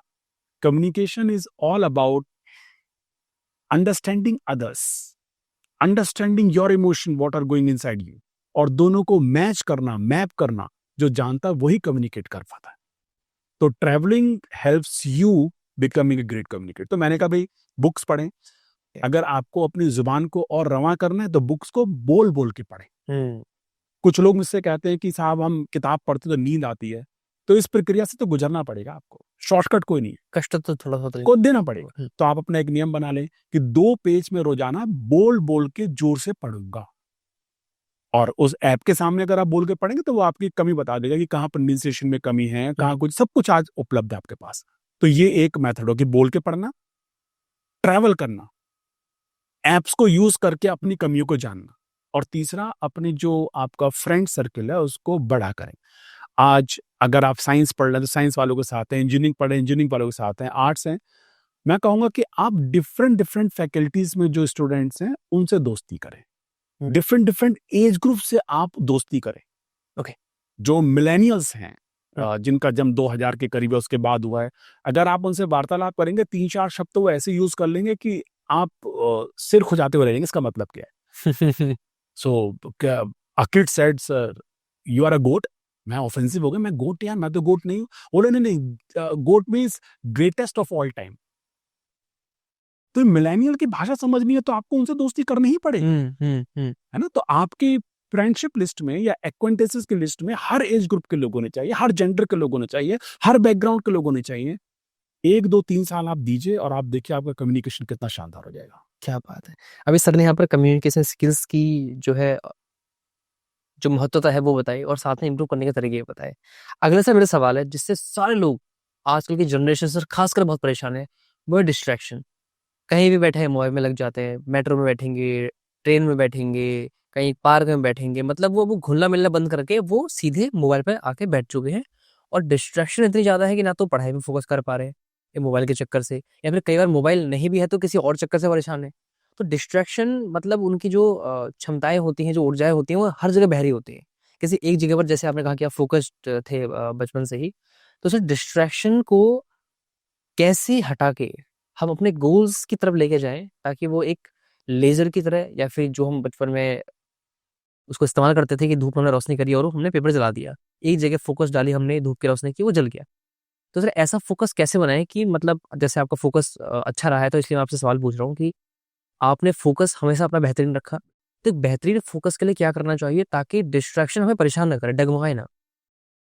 राजेंद्र जी आपने ये मतलब $1 मिलियन का क्वेश्चन पूछा है अरे! Thank you so much. और एक चीज़ जिसने मेरी बहुत मदद की, वो है meditation. Any form, okay. Any type of meditation आप अगर सीखे हुए हैं तो उसका रोज़ अभ्यास करें। नहीं सीखे हैं तो अपनी प्रकृति से मैच करता हुआ कोई ना कोई मेडिटेशन आप ज़रूर सीखें। 16-17 साल की उम्र में कनखल उत्तराखंड के अंदर एक स्थान है। कनखन, हाँ, उत्तराखंड। वहाँ पर मैं 12 दिन का आश्रम में रहा, मेरी उम्र 16-17 साल थी और मेरी लाइफ बदल गई उस मेडिटेशन से।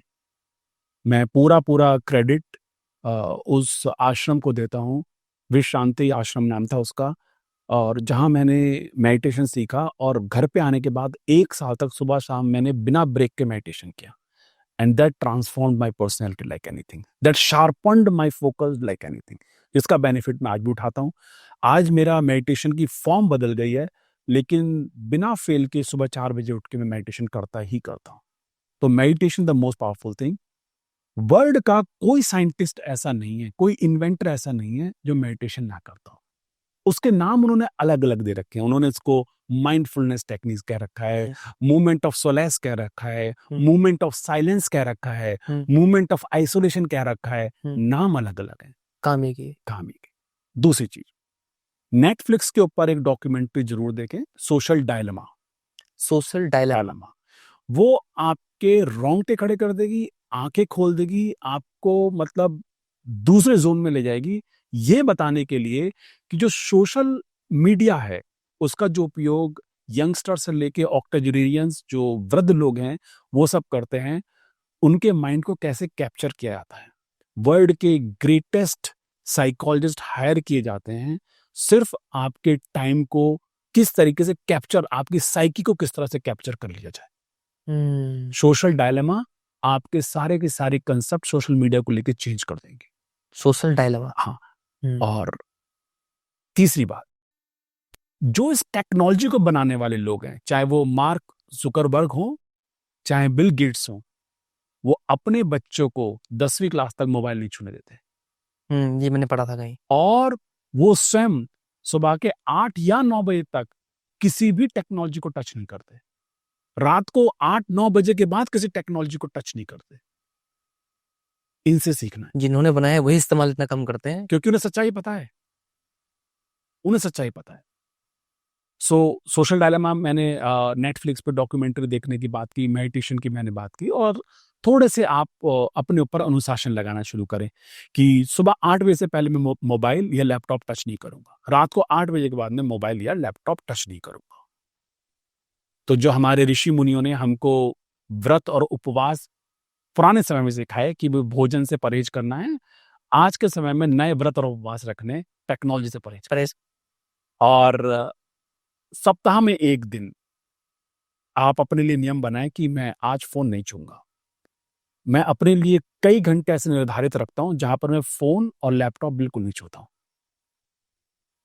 अपने आप को डिजिटली डिटॉक्स जो करना बहुत जरूरी है, तो फोकस वहां से बढ़ेगा। क्या बात है। और एक और चीज मैं शेयर करूंगा जो मेरी मदद करती है कि फोकस्ड में रहूं, वो है कि मैं हर आधा 1 घंटे के इंटेंस इंटेलेक्चुअल काम के बाद 2 मिनट का मेंटल ब्रेक लेता हूं, जिसमें मैं बिल्कुल साइलेंस पे चला जाता हूं। आप भी अपने आप को मेंटल ब्रेक देना शुरू करें। 2 मिनट नहीं कर सकते, 30 सेकंड के लिए करें। और उसमें आपको क्या करना है, अपनी बॉडी को स्कैन करें कि मेरी बॉडी में कुछ संवेदनाएं हो रही है कहीं पर, मेरा फेस कैसा है, मेरा शोल्डर कैसा है। जब मैंने शुरू में अभ्यास किया तो मुझे दिखाई देता था कि मेरे शोल्डर स्टिफ हो जाते थे ऐसे, फिर मैं उन्हें रिलैक्स कर देता था काम करते करते कंप्यूटर पे, लैपटॉप पे, तो फिर मैं रिलैक्स करता था। अब ये रिलैक्स ही रहते। तो बॉडी स्कैनिंग आफ्टर 1 आवर और 2 आवर और ऑब्जर्विंग योर ब्रीथ, आपकी ब्रेथ कैसी चल रही है। दिन में आप 3-4 बार चेक करें कि शैलो है, डीप है। अधिकतर की डीप नहीं होती है, शैलो ब्रीदिंग चल रही होती है। पेस कैसा है, ये आपको फोकस करने में एक्सरसाइजेस बहुत मदद करेंगी। क्या बात है। ये दूसरा तब होगा ना जब एक इंसान थोड़ा मोबाइल से हटके, टेक्नोलॉजी से हटके, तब अपना फोकस लगाए। बिल्कुल। सर, हम इतनी सारी आदतों की बात कर रहे हैं, आपने इतनी सारी चीज़ें बताई अपने जीवन से, लगभग हम 1 घंटे से ऊपर हो चुका है बात कर रहे हैं, और ये पॉडकास्ट लंबा जाने वाला है क्योंकि इसके अंदर बहुत डीप हम जाएंगे। हम बड़े उत्साह से बात कर रहे हैं और साथ में आपको हम पूरा प्रयास कर रहे हैं, हम आपको पूरा आज निचोड़ के दिए। मैंने जैसे सर से कहा था कि आज हम सर को निचोड़ेंगे अच्छे से, पूरा ज्ञान हम लेने वाले हैं। एक सफल जीवन की सर हर कोई कामना करता है कि मैं सफल बनूं, एक बड़ी गाड़ी हो मेरे पास, एक घर हो, एक अच्छी सी फैमिली हो, अच्छे रिश्ते हों, और जो है अच्छा सा पार्टनर हो, अच्छे बच्चे हों, एक अच्छे समाज में एक अच्छी रिस्पेक्ट हो। उसके लिए सर एक इंसान काम कर रहा होता है और सफल जीवन की कामना कर रहा होता है। तो सर, मैं आपसे जानना चाहता हूँ, एक सफल जीवन को बनाने के लिए कौन सी ऐसी टॉप की जो आदतें हैं, जो हैबिट्स हैं, वो होनी चाहिए एक इंसान के अंदर, जिसको अगर वो अपना ले, तो वो भले ही समाज में हो, पर्सनल लाइफ में हो, अपने रिलेशनशिप के अंदर हो, परिवार में हो, पर्सनल लाइफ में हो, प्रोफेशनल लाइफ में हो, वो एक नई ऊँचाइयों को, मुकाम को हासिल कर सके। तो ऐसी कौन सी सर ऐसी आदतें एक इंसान के अंदर होनी ही चाहिए अगर उसको सफल बनना है? बहुत अच्छा प्रश्न है। मैं थोड़ा-सा एक कदम पीछे जाऊँगा। सफलता की डेफ़िनिशन आपको शायद रीडिफ़ाइन करना पड़ेगा ओके। कि हमारे पास गाड़ी हो, बड़ा घर हो, ये हो। अ, मैं अगर लिबर्टी लूँ हुँ। डिफ़ाइन करने की सफलता को, वैसे सबके अलग-अलग मीनिंग है। तो मेरी सफलता की डेफ़िनिशन में आएगा कि मैं दिन में कितनी बार रिलैक्स्ड रह पाता हूँ। मुझे कितनी गहरी नींद आती है। मेरी पाचन शक्ति कितनी स्ट्रॉन्ग है। मैं कितना हेल्दी रहता हूँ। हुँ। मेरे ज़िंदगी में कितना सुकून है। मेरे संपर्क में आने के बाद लोग कितना प्रसन्न होते हैं। ऐसा ना हो कि सब पैसा, वो गाड़ी घोड़ा तो सब है, लेकिन ये चीज़ें ना नींद है, ना शरीर सही है, यस, ना रिलेशन अच्छे हैं, यस, हँसी मज़ाक है। या। तो सफलता को रिडिफाइन करना यूथ को बहुत ज़रूरी है। अब दूसरी बात हम करते हैं कि भई वो कौन-सी हैबिट्स हैं। हुँ। सो एक मैं बुक सजेस्ट करता हूँ यहाँ डन, पर, done. 5 am club bye robin Sharma, जिसके टाइटल में लिखा हुआ है कि own your morning, elevate your life. अपनी सुबह पे आप कंट्रोल कर लें और अपनी ज़िंदगी को उठा लें। हर साइंटिस्ट, हर बड़ा बिज़नेसमैन अर्ली राइज़र होता है। आपको कोई बिज़नेसमैन ऐसा नहीं मिलेगा, साइंटिस्ट ऐसा नहीं मिलेगा जो 10-10 बजे तक सो रहा हो या 8 बजे तक सो रहा हो। They are very disciplined in their life. Own your morning यही बात कहती है कि सुबह का 1 घंटा, कम से कम 1 घंटा, हुँ। अगर आप कंट्रोल करके उन कामों को लिए करें जो आपके लिए अति महत्वपूर्ण है। आपके लिए अति महत्वपूर्ण है आपका स्वास्थ्य, सबसे मेन। आपके लिए अति महत्वपूर्ण है आपका इंटेलेक्ट, हुँ। You know? तो सुबह उठ के आप कुछ व्यायाम कर रहे हैं, वॉक कर रहे हैं, कुछ पढ़ रहे हैं, और आपके लिए अति महत्वपूर्ण है रिफ्लेक्ट करना। रिफ्लेक्ट करना कि क्या मैं वह कर रहा हूँ जो मेरे गोल्स की प्राप्ति में मुझे मदद कर रहा है?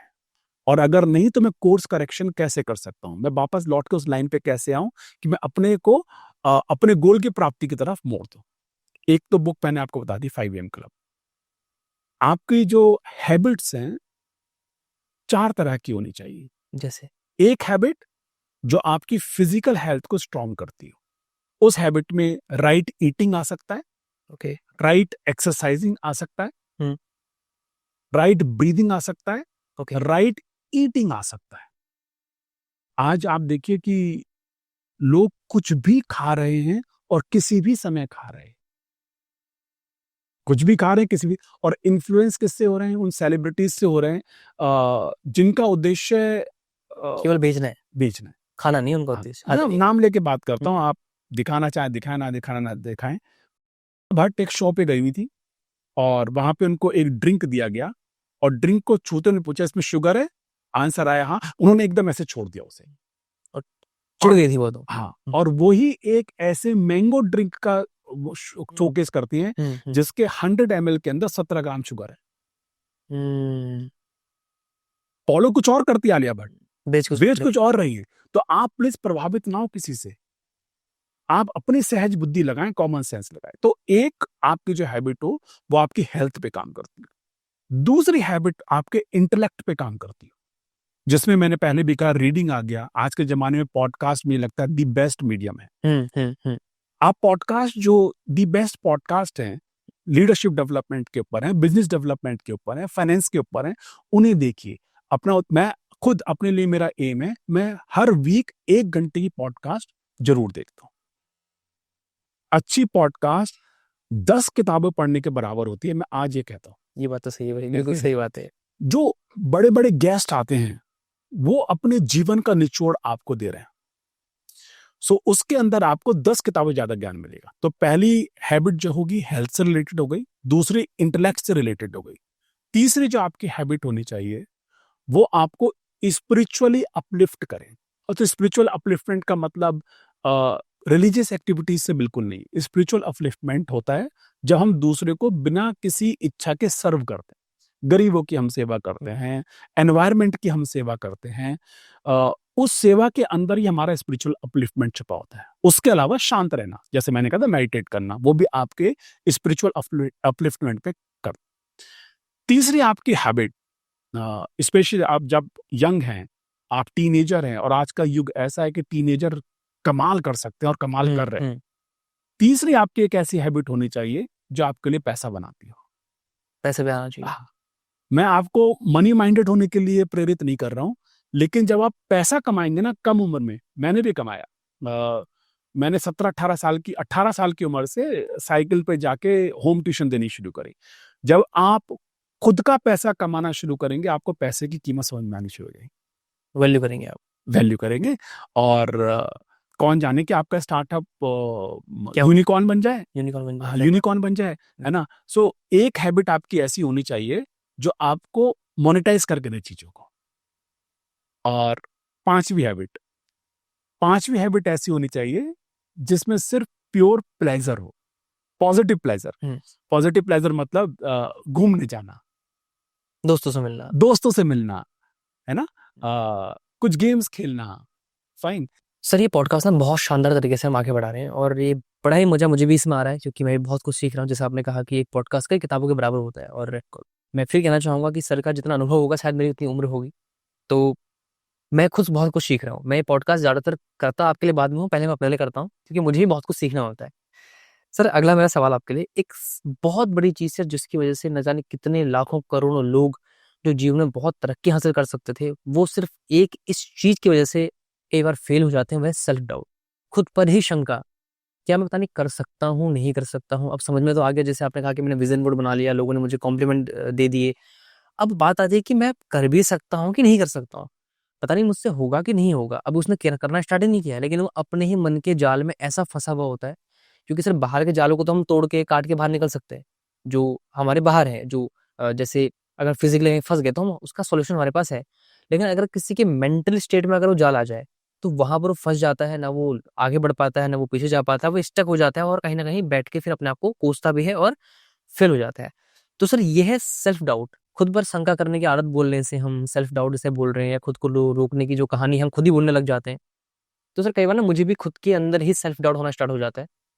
तो एक सेल्फ डाउट वाला जो इंसान है, जो बहुत कुछ जीवन में कर सकता है, पर वो इसलिए नहीं कर पा रहा क्योंकि वो सेल्फ डाउट में फंसा हुआ है, वो उसको समझ में नहीं आ रहा, पता नहीं मैं कर पाऊंगा कि नहीं कर पाऊंगा। तो सर इस सेल्फ डाउट से कैसे बाहर निकलें, और कैसे हम उस जाल को तोड़ के हम सफलता की तरफ आगे बढ़े, हम खुद पर शंका ना करें? मैं खुद सेल्फ डाउट की बीमारी से बहुत सफर कर चुका हूँ, बचपन में, कॉलेज तक, कॉलेज के बाद तक। और मैं एक बहुत यूनिक मेथड शेयर करूंगा सभी के साथ जी। कि सेल्फ डाउट से आप कैसे बाहर आ सकते हैं। बिल्कुल। जैसे कि हमने शुरू में शेयर किया था कि 3 स्टेप का फॉर्मूला, कि आपको क्लैरिटी होनी चाहिए, आपको शिद्दत का पता होना चाहिए, और क्या त्याग कर सकते हो पता होना चाहिए किसी भी चीज में सफलता पाने के लिए। आपको अगर ये क्लैरिटी है मुझे क्या बनना है, अब उस फील्ड में आप कुछ ऐसे रोल मॉडल ढूंढिए। अब बहुत ध्यान से सुनिएगा, कुछ ऐसे रोल मॉडल ढूंढिए जो आपसे शिक्षा में कम हो, शक्ति में कम हो, रिसोर्सेज में कम हो, और उसके बावजूद भी बहुत सफल हुए हो। ओके। फॉर एग्जाम्पल, अगर कोई एवरेज दिखने वाला व्यक्ति, एवरेज एक्टिंग वाला व्यक्ति चाहे कि भाई मुझे एक्टर बनना है, ठीक है। भाई राजपाल यादव को देखो, ना हाइट है ना लुक्स हैं, और उसके बाद भी उन्होंने कितना नाम है, उन्होंने सलाम कर दिया। कमाल कमाल कमाल काम कि कर। कितना संघर्ष उन्होंने अपने साथ किया होगा, कितने लोगों ने उन्हें मना किया होगा, कितने लोग उन पे हंसे होंगे। जॉनी लीवर साहब हो गए। जॉनी लीवर साहब, है ना। तो अपनी फील्ड में जिसमें आपको सफलता चाहिए, उन लोगों को चिन्हित कीजिए, आइडेंटिफाई कीजिए, जो आपसे हर चीज में कम है तब भी बहुत सफल है। वहां से आपका सेल्फ डाउट जाएगी, अगर वो कर सकता है तो मैं वो नहीं कर सकता। सही बात। एक टेक्निक तो ये हो गई सेल्फ डाउट को अपने दूर करने की। दूसरा, जिस भी फील्ड में जाना है, उसमें जाने के लिए जो छोटे छोटे स्टेप्स है, जिनको बेबी स्टेप्स कहते हैं, उन्हें पाएं। जब आप छोटी चीज को कंप्लीट करें, जैसे आपने बताया कि आप एक बुक लिख रहे हैं, बुक लिखना अपने आप में बहुत बड़ा काम है ना। तो आप अपने आप को एक प्लान बना सकते हैं कि बुक लिखने की प्रक्रिया में, कि मेरे बुक में कितने अध्याय होंगे, कितने पेज होंगे, और क्या उसका थीम होगा। तो मैं हर वीक एक एक चीज पे काबू पाता चलूंगा। सेल्फ डाउट हमको तब भी आता है जब हम बहुत बड़ी चीज को एक साथ देखने लगते हैं, जिसे इंग्लिश में कहते हैं कि हम ओवरवेल्म हो जाते हैं। So please break your goal into small achievable baby steps, और जैसे जैसे आप वो स्टेप्स तय करेंगे आपके माइलस्टोन्स अपीयर होने शुरू हो जाएंगे। अगर हमें सपोज करो कि रात के अंधेरे में किसी जंगल को पार करना है, हमारे पास टॉर्च है जो 10 मीटर की दूरी तक दिखाती है, तो एक व्यक्ति सोच सकता है कि यार 20 किलोमीटर चलना है, ये तो 10 मीटर तक की शक्ति हमारे पास। आप 10 मीटर चलिए, आपको अगला 10 मीटर दिखाई देगा दिखाई देगा। और इस प्रकार से आप पूरा जो सेल्फ डाउट का अंधेरा जंगल आप पूरा पार कर जाएंगे, पूरा पार कर जाएंगे। क्या बात है सर! सर ने बहुत ही शानदार बात कही, बहुत शॉर्ट में कही, लेकिन अगर आप इसको ध्यान से समझेंगे और ध्यान देंगे, तो आपको ये समझ में आ जाएगी कि आपको करना क्या है अभी। सर अगला एक सवाल ना, आप जैसे बड़ी-बड़ी कंपनीज़ में ट्रेनिंग देते हैं, तो सर आपको क्या लगता है कि आज के समय में इस बदलती दुनिया में जहाँ पर एक तरफ लोगों को काम नहीं मिल रहा है और जिनको काम मिल गया तो वो कह रहे हैं जी हमारी वर्क लाइफ बैलेंस ही नहीं हो रही है। एक तरफ तो दुनिया भूखी मर रही है और किसी को काम नहीं मिल रहा है, जिसको काम मिल गया वो कह रहा है मुझे टाइम ही नहीं मिलता, या मेरी तो लाइफ ही जो है बिल्कुल अनसेटल्ड हो गई है, मेरे को वर्क लाइफ को बैलेंस करना है, मैं बैलेंस नहीं कर पा रहा हूँ। इतनी सर मारामारी है। तो सर मैं एक अलग पॉइंट में बात करता हूँ कि आज के समय में आप बड़े-बड़े कंपनीज़ में ट्रेनिंग देते हैं और आप बड़े-बड़े कॉलेजेस में जाते हैं। तो आज के समय में एक कंपनी या फिर एक बिज़नेस ओनर, एक कंपनी या एक बिज़नेस ओनर एक एम्प्लॉयी के अंदर एक जो अच्छा एम्प्लॉयी बनना चाहता है, जो चाहता है कि मैं नौकरी करूँगा, बिज़नेस तो बाद में करूँगा, पहले नौकरी करूँगा। तो एक अच्छे एम्प्लॉयी के अंदर एक कंपनी ऐसी कौन-कौन सी स्किल्स, किस तरह का माइंडसेट, किस तरह का उसका व्यवहार ढूँढती है, जो उसकी कंपनी के लिए परफेक्ट हो, जिसको सबसे पहले चिन्हित करती है? क्योंकि सर आप इन चीज़ों में आप जो तैयारी वगैरह भी करवाते हैं, तो मैं चाहता हूँ कि आप थोड़ा बताएँ कि कंपनीज़ एक्चुअल में क्या चाहती हैं, आज के स्टूडेंट से या फिर आज के यूथ से, जिसको वो अगर सीख जाए, तो वो बहुत तेज़ी के साथ किसी कंपनी में जो है एनरोल हो सकता है या फिर वहाँ जाके काम कर सकता है। बिल्कुल। सो आपने जो प्रश्न किया कि आज की तारीख में जो कंपनियां हैं वो कौन से स्किल्स, एटीट्यूड, माइंडसेट ढूंढती हैं एक वुड बी एम्प्लॉय के अंदर, हुँ, जिसका सिलेक्शन बहुत आसानी से हो जाए। बिल्कुल। आज का परिवेश बहुत बदल चुका है। पहले एक समय था जब आपके अंदर नॉलेज देखी जाती थी, आज आपके अंदर स्किल्स देखे जाते हैं। वो मैं 3-4-5 स्किल्स आपसे शेयर कर लेता हूँ। Done, done. The most important skill जो देखा जाता है वो देखा जाता है कि इस बंदे के अंदर प्रॉब्लम सॉल्विंग का स्किल है कि नहीं, क्योंकि आज का ठीक जो है, समय है बहुत तेजी से परिवेश बदल रहा है, जॉब के ऊपर भी। ठीक है। वह व्यक्ति जो किसी समस्या को डिफाइन कर सकता है, यानी प्रॉब्लम स्टेटमेंट लिख सकता है, हुँ, डिकोड कर सकता है और उसके बाद उसमें एक समाधान ढूंढ सकता है, इस तरह के व्यक्ति को सबसे पहले ढूंढा जाता है। फॉर एग्जाम्पल, अगर मैं एंट्री लेवल पे किसी इंजीनियर को या एमबीए स्टूडेंट को रिक्रूट कर रहा हूँ, तो मैं एक उनको प्रॉब्लम देता हूँ कि आप लोग दोस्तों के साथ ट्रिप पे जा रहे हैं और आपका सारा सामान चोरी आता है और आप घर से 500 किलोमीटर दूर पहुंच चुके हैं। अब आप घर वापस लौटने के लिए बिना मनी के क्या क्या करेंगे? ओके। तो यहाँ पर जो भी इंटरव्यू देने आया है, अगर उसके अंदर प्रॉब्लम सॉल्विंग है, तो तुरंत आइडिया जनरेट करेगा और तुरंत उसके सॉल्यूशन देने शुरू करेगा। तो पहला जो स्किल आज की तारीख में सबसे ज्यादा प्राइसी हो चुका है, मूल्यवान हो चुका है, वो है प्रॉब्लम सॉल्विंग स्किल्स। दूसरा, रेजिलियंस।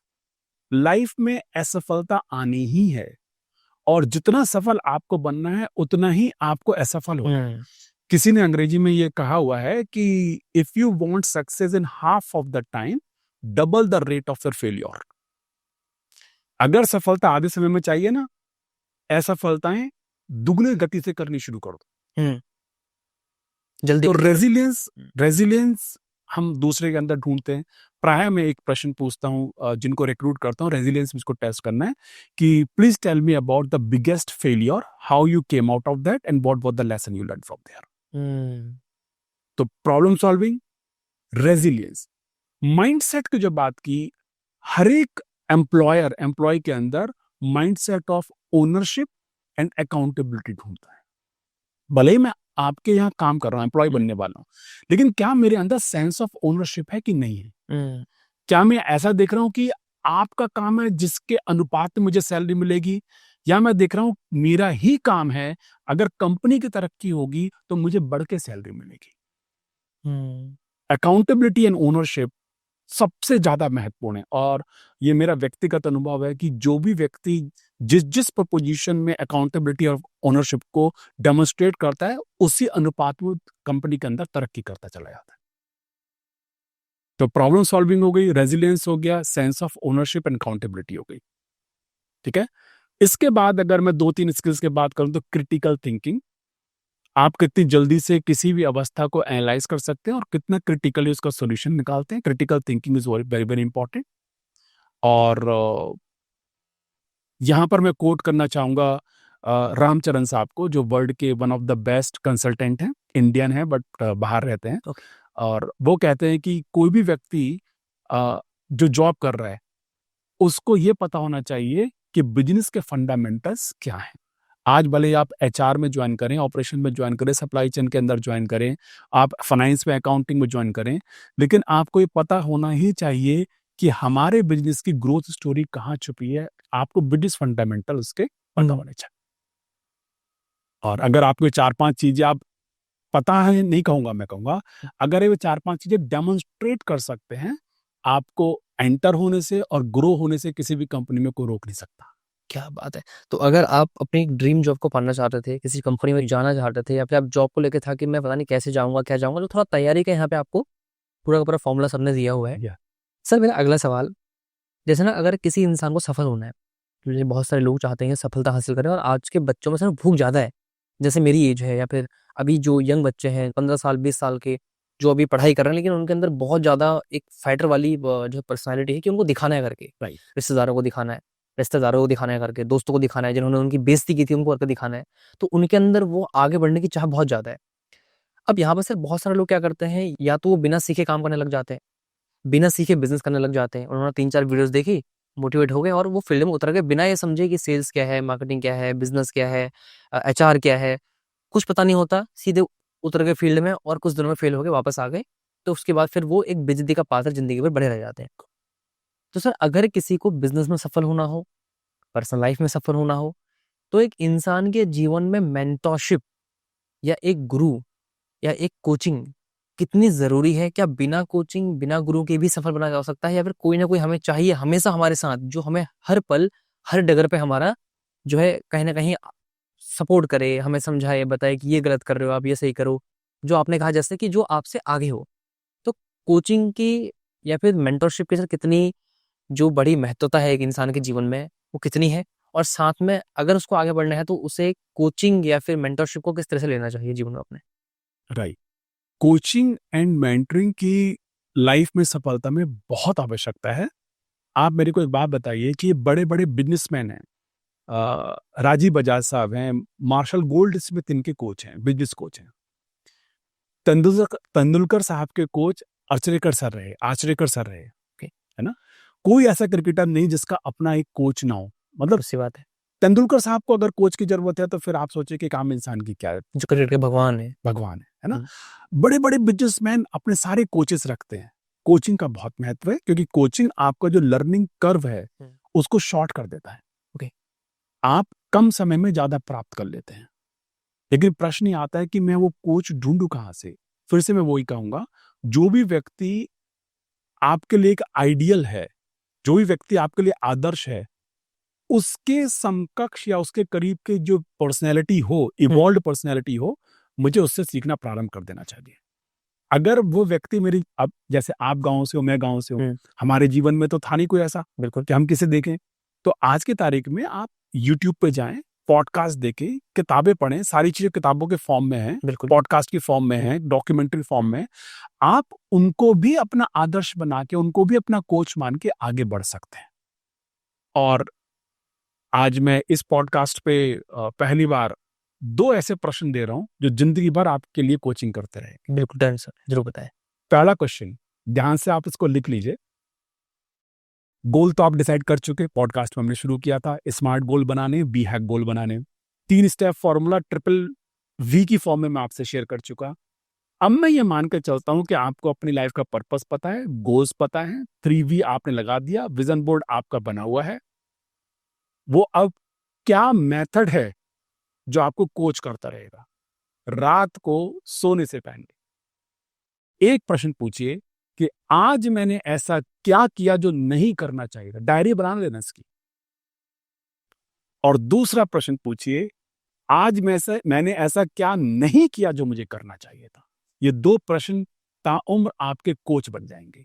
यानी कि आज मैंने क्या नहीं करना चाहिए था, वो किया, वो किया, हाँ, और क्या करना चाहिए था जो नहीं किया। हाँ। अब मैं इसको आसान बनाता हूँ आपके लिए।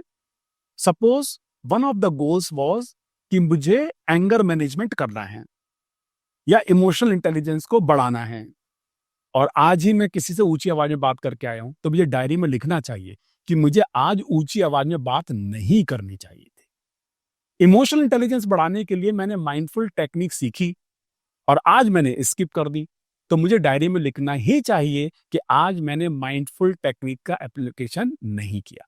तो ऐसा मैंने आज क्या किया जो नहीं करना चाहिए था और क्या नहीं किया जो करना चाहिए था। आप इसको रिफ्लेक्ट करना शुरू कर दीजिए, ये आपके कोच बन जाएंगे।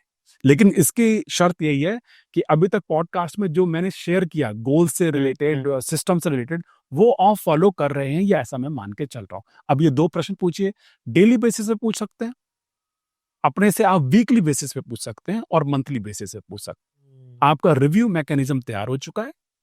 Thing which get reviewed develops in you.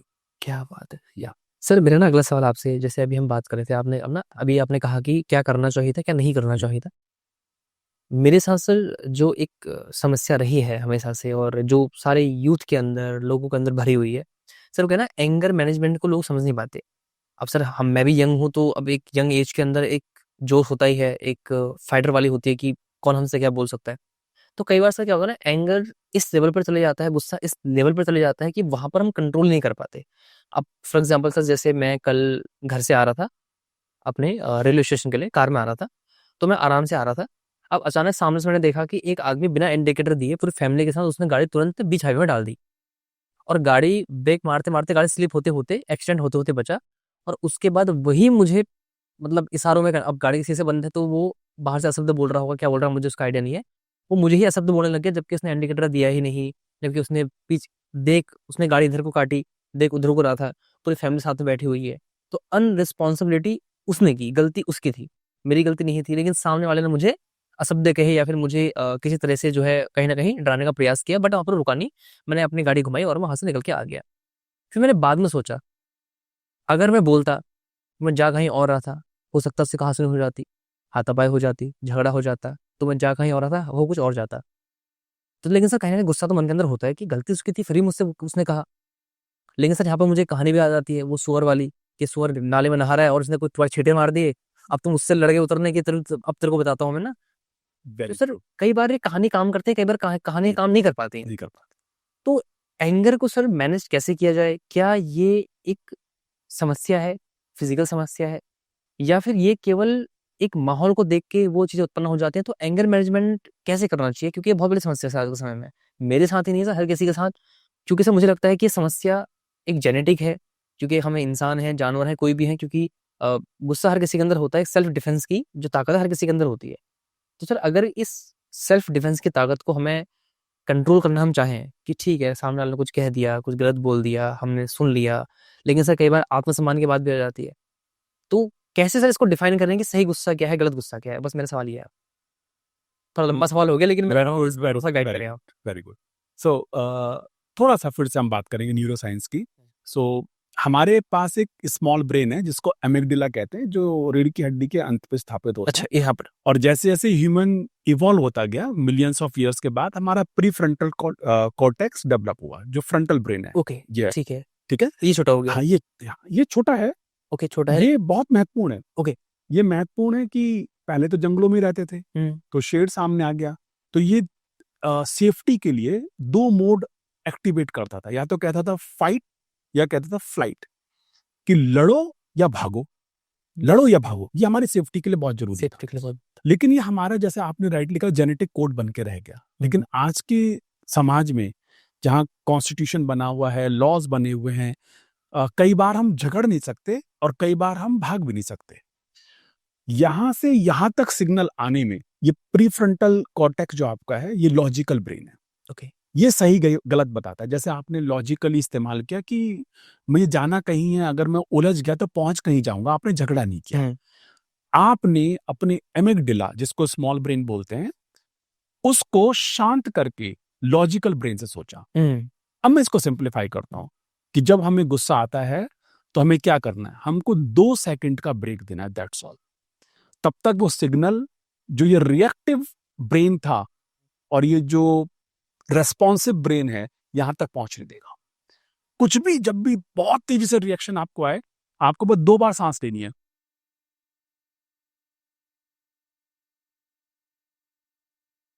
तो जो रिएक्टिव ब्रेन कुछ करने वाला था ना, अभी रेस्पॉन्सिव ब्रेन तक आपका मुकदमा पहुंच चुका है। ये आपको फिर बिल्कुल राइट डायरेक्शन में लेके जाएगा। इसी प्रकार से जो सुसाइडल टेंडेंसीज होती हैं या एब्रप्ट एक्शन होते हैं, अगर 2 सेकंड का व्यक्ति ब्रेक ले ले तो most of the suicides won't happen. जिसमें कि दिल्ली बहुत इनफेमस है, दैट इज रोड रेज। छोटी छोटी बात पे यहाँ पे हाथापाई हो जाती है, इवन मर्डर तक हो जाता है रोड के ऊपर। बहुत सारे केसेस निकल के बहुत सारे केसेस यहाँ पे निकल के आते हैं। उसके पीछे यही है कि एमेगडेला ने जो साइन दिया, उस बंदे ने एक्ट कर दिया। अगर वो 2 सेकंड भी 2 लंबी सांस लेके रुक जाए तो उसका प्री फ्रंटल कॉर्टेक्स जो लॉजिकल ब्रेन है वो बताना शुरू कर देगा कि भाई ये सही नहीं है। और दूसरी बात, मैं कहता हूं कि आपकी गलती थी, मेरी नहीं थी। गाड़ी का नुकसान हो गया, इससे आगे का जो एक्शन होगा उसमें हम दोनों का नुकसान होगा। गाड़ी का नुकसान तो भरपाई हो जाएगी, हमने इंश्योरेंस कराया हुआ है, डेंटिंग पेंटिंग हो जाएगी, लेकिन हम दोनों का जो नुकसान है शायद उसकी डेंटिंग पेंटिंग नहीं हो पाएगी। लेकिन ये इतनी एक बार आपको, जैसे कई बार क्या होता है, जैसे आपने कहा ना कि गाड़ी की डेंटिंग पेंटिंग तो हो जाएगी, तो थोड़ा रोकना चाहूंगा। हाँ, लेकिन सर कई बार क्या होता है, हम तो चाहते हैं कि हम सामने वाले से बात करके मैटर को सुलझा लें, लेकिन सामने वाला सर वो जबरदस्ती मैटर को बढ़ा रहा होता है, जबरदस्ती हाथापाई आ जाता है, तो उस वक्त फिर वो उस फेस को कैसे कंट्रोल करे खुद के ऊपर, क्योंकि अब तो वो हमको मारने को उतारू हो चुका है, तो वो कैसे कंट्रोल किया जाए? हाँ, सो आपको भाई साहब बड़ा बनना है, क्षमा करना है भाई साहब, मेरी गलती है, मैं माफी चाहता हूँ, आपका जो नुकसान है पूरा कर दूंगा। द मोमेंट आप उसके सामने सबमिट करेंगे वो भी शांत होना शुरू हो जाएगा। आग से आग ही बढ़ेगी, आपको पानी बनना पड़ेगा, आपको पानी बनना पड़ेगा। मैं यहाँ पे एक एग्रेशन का ऐसा एग्जाम्पल दूंगा कि आपकी आंखें खुली रह जाएंगी। अंगुलीमाल जिसने कसम खाई है कि मैं 1000 उंगलियों की माला पहनूंगा, डाकू उंगलीमाल, ढाकू उंगलीमाल, आज उसको 10 उंगलियां चाहिए और महात्मा बुद्ध गुजर रहे हैं उस जंगल में से। 10 उंगलियां आ गई महात्मा बुद्ध की। अंगुलीमाल गरज के बोलता है, ओ नंगे भिखारी, अपना हाथ यहां रख, तो मैं तेरी उंगलियां काटूंगा, मैंने कसम खाई है कि मुझे 1000 उंगलियों की माला पहननी है। महात्मा बुद्ध का जो शांत चित्त है, टस से मस नहीं हुआ। वह टस से मस नहीं हुआ, यही से अंगुलीमाल पूरी तरीके से चकित रह गया और पिघलना शुरू हो गया, हिल गया अंदर से, हिल गया कि आज उसे पहली बार एक ऐसा व्यक्ति मिला था कि इतनी बड़ी धमकी के बाद भी जो टस से मस नहीं हुआ, जो मुस्कुरा, डर ही नहीं है अंदर। महात्मा बुद्ध ने अपनी उंगलियां दिखाते हुए कहा, ये 10 उंगलियां तुम ले सकते हो, बस एक मेरी इच्छा पूरी कर दो। क्या इच्छा है? बोले उस वृक्ष पे से एक पत्ता तोड़ के ला दो मुझे। बोले ये कैसी इच्छा है? बोले मैं एक इच्छा है। अंगुलीमाल रिलेक्टेंटली जाके पत्ता तोड़ के लाता है, तो कहता लो तोड़ दिया, लाओ उंगलियां। बोले नहीं, ये इच्छा का पहला पार्ट है, इसमें पूरी इच्छा ये थी कि पत्ता तोड़ के ला दो और जहां से तोड़ के लाए हो जिस तरह से पहले लगा था वहां पर इसे स्थापित कर दो। अंगुलीमाल बोला ये तो संभव ही नहीं है। बोले जब तुम किसी चीज को जोड़ने की शक्ति नहीं रखते तो तोड़ने का अधिकार किसे दिया है? और अगले ही क्षण अंगुलीमाल महात्मा बुद्ध के चरणों में पड़ा हुआ था और वहीं से वह उनका शिष्य बन गया। इस लेवल का एग्रेशन, जिसके हाथ में तलवार है और जिसने कसम भी खा रखी है उंगलियां काट के मुझे पहननी है, वो अगर शिष्य बन सकता है शांतचित्त रहने से, तो मुझे लगता है काफी हद तक हम सिचुएशंस को कंट्रोल कर सकते हैं, काफी हद तक हम सिचुएशन को कंट्रोल कर सकते हैं। ये कहानी मुझे हमेशा मोटिवेट करती है। मैं दिल्ली को गाँव में कहता हूँ, जी यहाँ तो बार बहुत बार ऐसा होता है, मेरी कार के आगे से कोई बाइक निकाल के ले आता है, तो इंडिकेटर राइट का दे रखा होता है, लेफ्ट में चला जाता है ड्राइवर। सो मैं तो अंगुलीमाल की कहानी याद आ जाती है और मेरा प्रीफ्रंटल कॉर्टेक्स जो है वो एक्टिवेट हो तो जाता सर है। मैं ये सवाल मैंने इसलिए पूछा ना, आज के समय में सर क्या है कि सड़कों पे अगर आप मजबूत बन के अगर नहीं चल रहा है एक इंसान, तो उसको हर पल, वो ऑटो वाला हो, बाइक वाला हो, वो छोटी कार वाला हो या पैदल आदमी हो, वो सामने वाले के ऊपर दबाना चाहता है उसे, वो उतना अग्रेशन निकालना चाहता है। तो सर इसमें आपने बड़ी सही बात कही कि या तो क्षमा कर दो, माफी मांग लो, या फिर भाग लो। दो चीजें उसमें, अगर हम उलझे लड़े सर, तो या तो फिर वो थप्पड़ मारेगा, दो हम मारेंगे, उसने अब टाई फाड़ ली, अब फाड़ दी, तो हम जा कहीं और रहते, पहुंच कहीं और जाएंगे। तो फिर मेरा सवाल पर्सनल सवाल था, इसलिए मैंने आपसे पूछ दिया। जी, एक सेकंड, इसमें मैं एक बात ये कहूँ यहाँ पे, आपने कहा कि मजबूत होकर चलना पड़ता है। सो राजेंद्र जी, एक बात आप भी डायरी में लिख लीजिए, क्षमा और विनम्रता। ओके, क्षमा और विनम्रता, क्षमा और विनम्रता, इससे बड़ी मजबूती कोई नहीं है। जो व्यक्ति विनम्र रह सकता है और जो क्षमा मांगने के लिए तैयार है, वो सबसे मजबूत व्यक्ति होता है। इससे ज्यादा मजबूती लेके आप क्या चलेंगे? क्या बात है सर। बिल्कुल सर, मैं आपकी इस बात को ध्यान में रखूंगा। और अगला सा सवाल है सर, जैसे ना किताबें पढ़ने की आप बात कर रहे थे, किताबें पढ़नी चाहिए या फिर सफल बनने के लिए। जी। तो सर सफल बनना चाहता है हर कोई, और आज के समय में सर ना किताबें पढ़ना कोई नहीं चाहता, क्योंकि आपने कहा कि एक पॉडकास्ट 10 किताबों के बराबर ज्ञान समेटा हुआ है। बट सर किताबें भी अपने अंदर बहुत सारा ज्ञान समेट के बैठी हुई हैं। तो सर मेरा पर्सनल सवाल आपसे ये है कि अगर किसी को सफल बनना है तो कुछ ऐसी 5 किताबों के आप नाम बताइए, जिन किताबों को हर किसी को पढ़ना ही चाहिए, भले ही वो पॉडकास्ट देखे ना देखे, लेकिन अगर 5 किताबें उसके पास हैं, क्योंकि सर मेरे पास भी कम से कम 100 150 किताबें हैं, तो मैं बड़ा ही उसका किताबों का बड़ा ही वो रहा हूँ, फैन रहा हूँ हमेशा से। तो सर 5 ऐसी किताबें हैं जो आप चाहते हैं कि हर किसी को, वो किसी भी लेवल पर हो, उसको पढ़नी ही चाहिए। बहुत अच्छा प्रश्न है। और ऐसे में जो सबसे पहली किताब का नाम मेरे दिमाग में आता है वो डेल कार्नेगी की बुक है, how to win friends and influence people. People. हाँ। दूसरी किताब जो मेरे दिमाग में आती है, जहन में आती है, वो 7 habits of highly effective people by Stephen Covey आती है। तीसरी किताब जो मेरे दिमाग में आती है वो विक्टर फ्रैंकल की आती है, मैन सर्च फॉर मीनिंग। और चौथी किताब जो मेरे दिमाग में आती है वो थोड़ी सी मुश्किल है पढ़ने के लिए, light on Patanjali Yoga Sutra by BKS Iyengar. Okay. Light on Patanjali Yoga Sutra by BKS younger. और मेरा ये विश्वास हो चुका है कि पर्सनैलिटी डेवलपमेंट के लिए this is one of the best books. इसमें योग जो हम समझते हैं आसन, उसकी कहीं चर्चा नहीं है। इसमें पूरा का पूरा मन के ऊपर कैसे कंट्रोल कर सकते हैं, सारी चर्चा इसके अंदर। 196 सूत्र हैं, सिर्फ 196 सूत्र हैं। और इसमें कहीं भी भावना की बात नहीं है कि विश्वास करो, मानो, जानो, पूजा करो, नथिंग। इसमें सीधा सीधा बात है, ये करो ये पैदा होगा। मतलब इससे साइंटिफिक बुक मैंने आज तक नहीं पढ़ी। और पांचवी किताब अगर आप मुझसे कहें तो मैं कहूंगा कि डीप वर्क पढ़ लीजिए। लेकिन मैं 5 तक रुक नहीं सकता, एक किताब अब मेरे दिमाग में आ रही है। जरूर से जरूर हाँ, बताएं सर आप। Mindset by Carol Dweck. Okay. Mindset by Carol Dweck, क्योंकि आज की तारीख में वो जो ग्रोथ माइंडसेट है उसका होना बहुत बहुत जरूरी है। तो ये 6 किताबें मैंने आपसे शेयर की। These are must read list from my side to everybody. Sir किताबें पढ़नी तो हमें चाहिए, जी। बट किताबें क्यों पढ़नी चाहिए? किताबें पढ़नी तो चाहिए चाहिए, बट क्यों पढ़नी चाहिए? इससे क्या होता है किताब पढ़ने से? क्योंकि मैंने सर पर्सनल लेवल पर तो मैंने बहुत ग्रोथ देखी है अपनी लाइफ में, जी। किताबों के माध्यम से मेरा माइंडसेट बना। जी। नहीं तो सर शायद मैं आज कभी यहाँ होता भी नहीं। बिल्कुल सच। किताबों ने मजबूती दी, वो शक्ति दी कि हम भी कुछ कर सकते हैं, बिल्कुल। कम पढ़ाई लिखाई होने के बावजूद भी।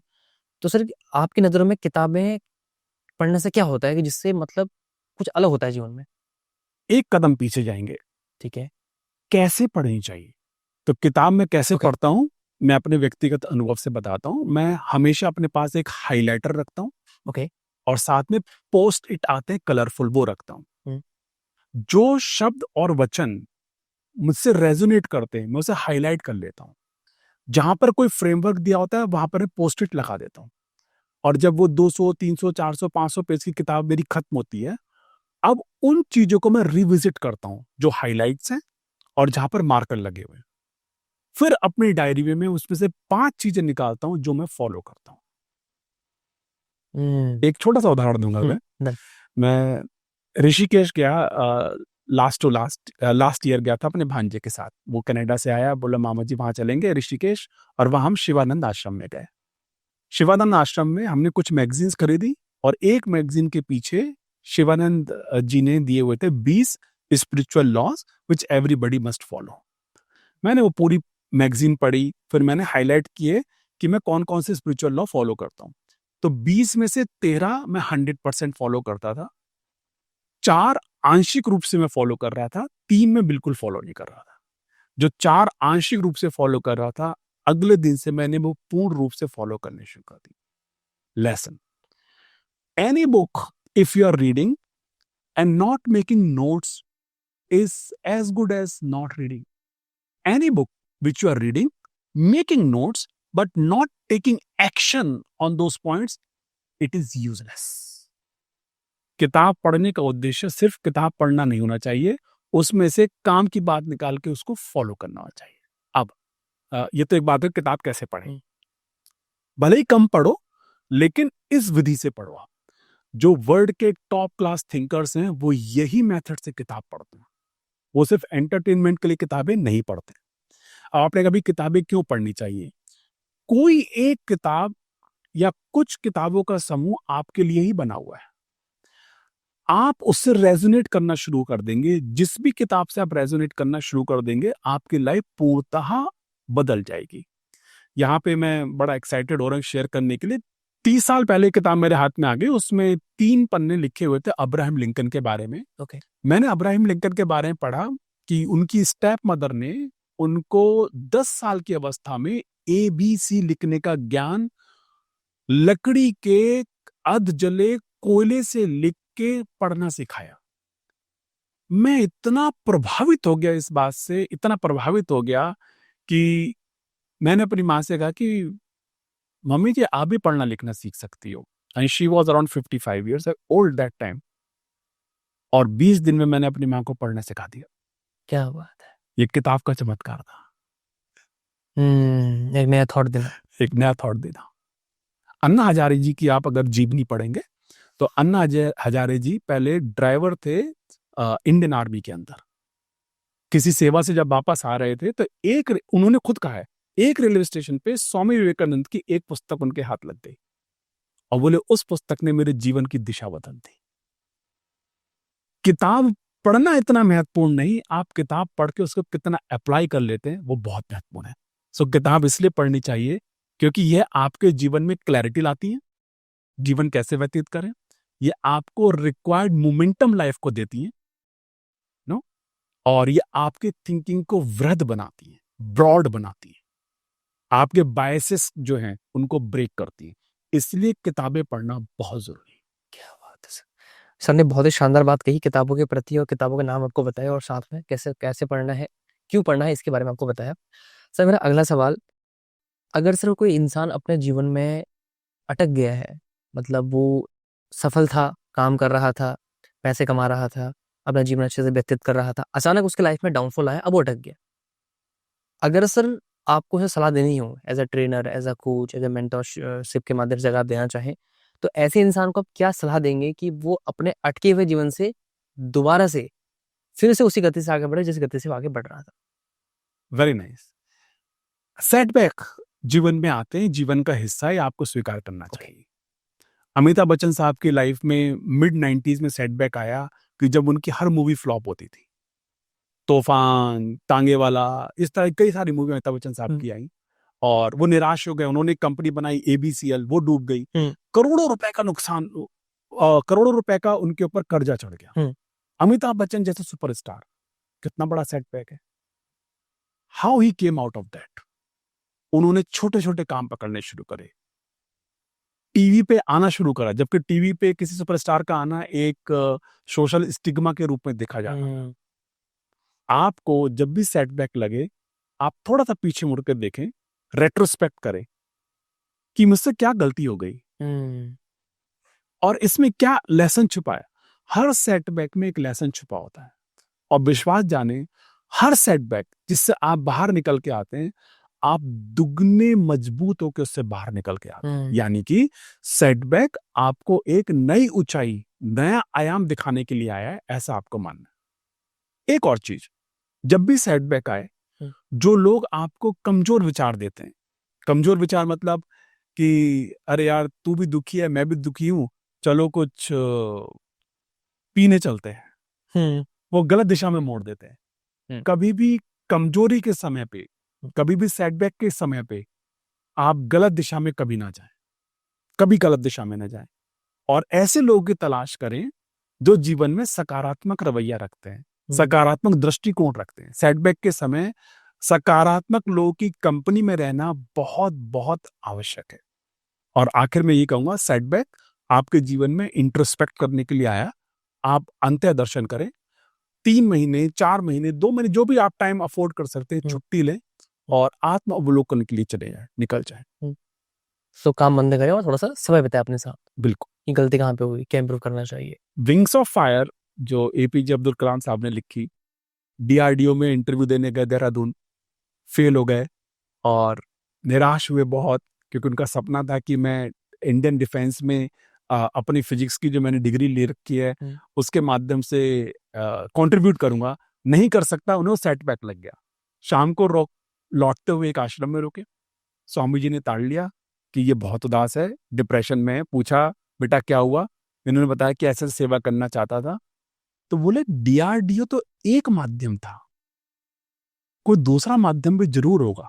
सो एपीजे अब्दुल कलाम साहब को वो गाइडेंस मिला और उसके बाद इसरो में उनका सिलेक्शन हुआ। डीआरडीओ में नहीं हुआ, इसरो में हुआ, लेकिन उतनी शिद्दत के साथ उन्होंने देश की सेवा करी। आपके जीवन में अगर सेटबैक किसी प्रकार का भी आ गया है, आप और भी ऊंचाई पर जा सकते हैं कि बाशर्ते आप वहां से लेसन लें और उसको अप्लाई करना शुरू करें। तो सर ने यहाँ पर अभी अगर आप अपने जीवन में पीछे हो या फिर आगे नहीं बढ़ पा रहे हो, तो यहाँ पर सर ने एपीजे अब्दुल कलाम साहब की बात की और वहां पर से कुछ लेसन निकाल के आपको दिए। सर मेरा अगला सवाल, जैसे ना इस पूरे पॉडकास्ट में हमने बहुत सारी बातें की, बहुत सारी चीज़ों को हमने समझा, कठिनाई से कैसे बाहर निकलना है, हैबिट्स कैसे बनानी है, आपने फ्रेमवर्क दिए, उसका लिंक आपको डिस्क्रिप्शन में मिल जाएगा। एक सर इस पॉडकास्ट में आखिरी सवाल, जो आप अपने जीवन का निचोड़ देना चाहेंगे कि एक इंसान को अपने जीवन में सफल होने के लिए या अच्छा इंसान बनने के लिए, मतलब ऐसी कोई सलाह जो आप चाहते हैं कि आप दें और लोगों को दिल से आप बताएं कि एक्चुअल में आप आज इस पॉडकास्ट के इस पूरे पूरे के जो हमने 1.5 घंटे 2 घंटे बात की, क्या ऐसा कंक्लूजन सामने वाले को निकाल कर अपने जीवन में अप्लाई करना चाहिए जिससे वो अपने जीवन में लगातार आगे बढ़ सके? आपकी उनके लिए क्या सलाह रहेगी as a trainer, as a coach, as a speaker, तो आप जरूर देना है। होप, आशा कभी ना छोड़े, होप कभी ना छोड़े, उम्मीद। उम्मीद, जो आपके सपने हैं वो साकार अवश्य होंगे, ये बिल्कुल दृढ़ निश्चय अपने मन में रखें, मस्तिष्क में रखें। एक तो होप, दूसरा take 100% accountability of your life. आप सफल हैं तो, असफल हैं तो, अपने जीवन की 100% जिम्मेदारी लें। कभी भी इस प्रकार के शब्दों का प्रयोग ना करें कि चूंकि मुझे ये नहीं मिला इसलिए मैं यह नहीं कर पाया। Anybody who is hopeful and taking 100% responsibility, accountability, ownership of himself and his results, उसे तरक्कीशुदा होने से कोई रोक नहीं सकता। ये बिल्कुल 100% निश्चित है। यही मेरी जिंदगी का निचोड़ है और यही निचोड़ मैं निकालता हूं। उन लगभग 1000 बुक्स मैंने पढ़ी हैं लाइफ में अभी तक। क्या बात है सर, उनमें 1000 किताबें। यार, और उनसे ये मैं निचोड़ निकाल के आपको देता हूँ। क्या बात है। Thank you so much sir, आज आपने हमें समय दिया, इतनी शानदार नॉलेज, इतना बढ़िया अनुभव, खुद मैंने बहुत सारी चीज़ें सीखी और आप लोगों ने क्या सीखा कमेंट करके जरूर मुझे बताइएगा। सर के सारे सोशल मीडिया के लिंक्स मैं आपको डिस्क्रिप्शन में मेंशन कर दूंगा और साथ में जो सर ने फ्रेमवर्क आपके लिए बनाया है, स्पेशली मैंने नहीं बनाया है, सर ने कहा मैं खुद बना के लेके आऊंगा और मैं लोगों को देना चाहता हूं। मैंने कहा सर ऐसे भी हम बोल सकते हैं, नहीं ऐसे नहीं बोलूंगा, मैं फ्रेमवर्क बना के दूंगा और आप उसको डाउनलोड कीजिएगा, प्रिंट कीजिएगा, उसे अप्लाई कीजिएगा। इसी ट्रेनिंग के लोग बहुत पैसे लेते हैं, लाखों रुपीस तक ले लेते हैं, तो ये आपको आज फ्री में मिली है। तो आप सर को जाके सोशल मीडिया में जाके जरूर सर्च कीजिएगा, फॉलो कीजिएगा और साथ में आपको इस पॉडकास्ट से क्या सीखने को मिला एक बार मुझे कमेंट बॉक्स में जरूर बताइएगा। आपके कमेंट्स को पढ़ के ही हम और शानदार लोगों को लाने का प्रयास करेंगे। आपने हमें समय दिया सर, इसके लिए बहुत बहुत धन्यवाद सर आपका। उम्मीद करता हूँ कि अगर भविष्य में दोबारा आपसे मुलाकात होगी तो एक पॉडकास्ट आपके साथ हम जरूर करेंगे जिसमें और गहराई से बातचीत करेंगे। Thank you so much everyone, आप लोगों ने हमें समय दिया and thank you so much. My pleasure, thank you.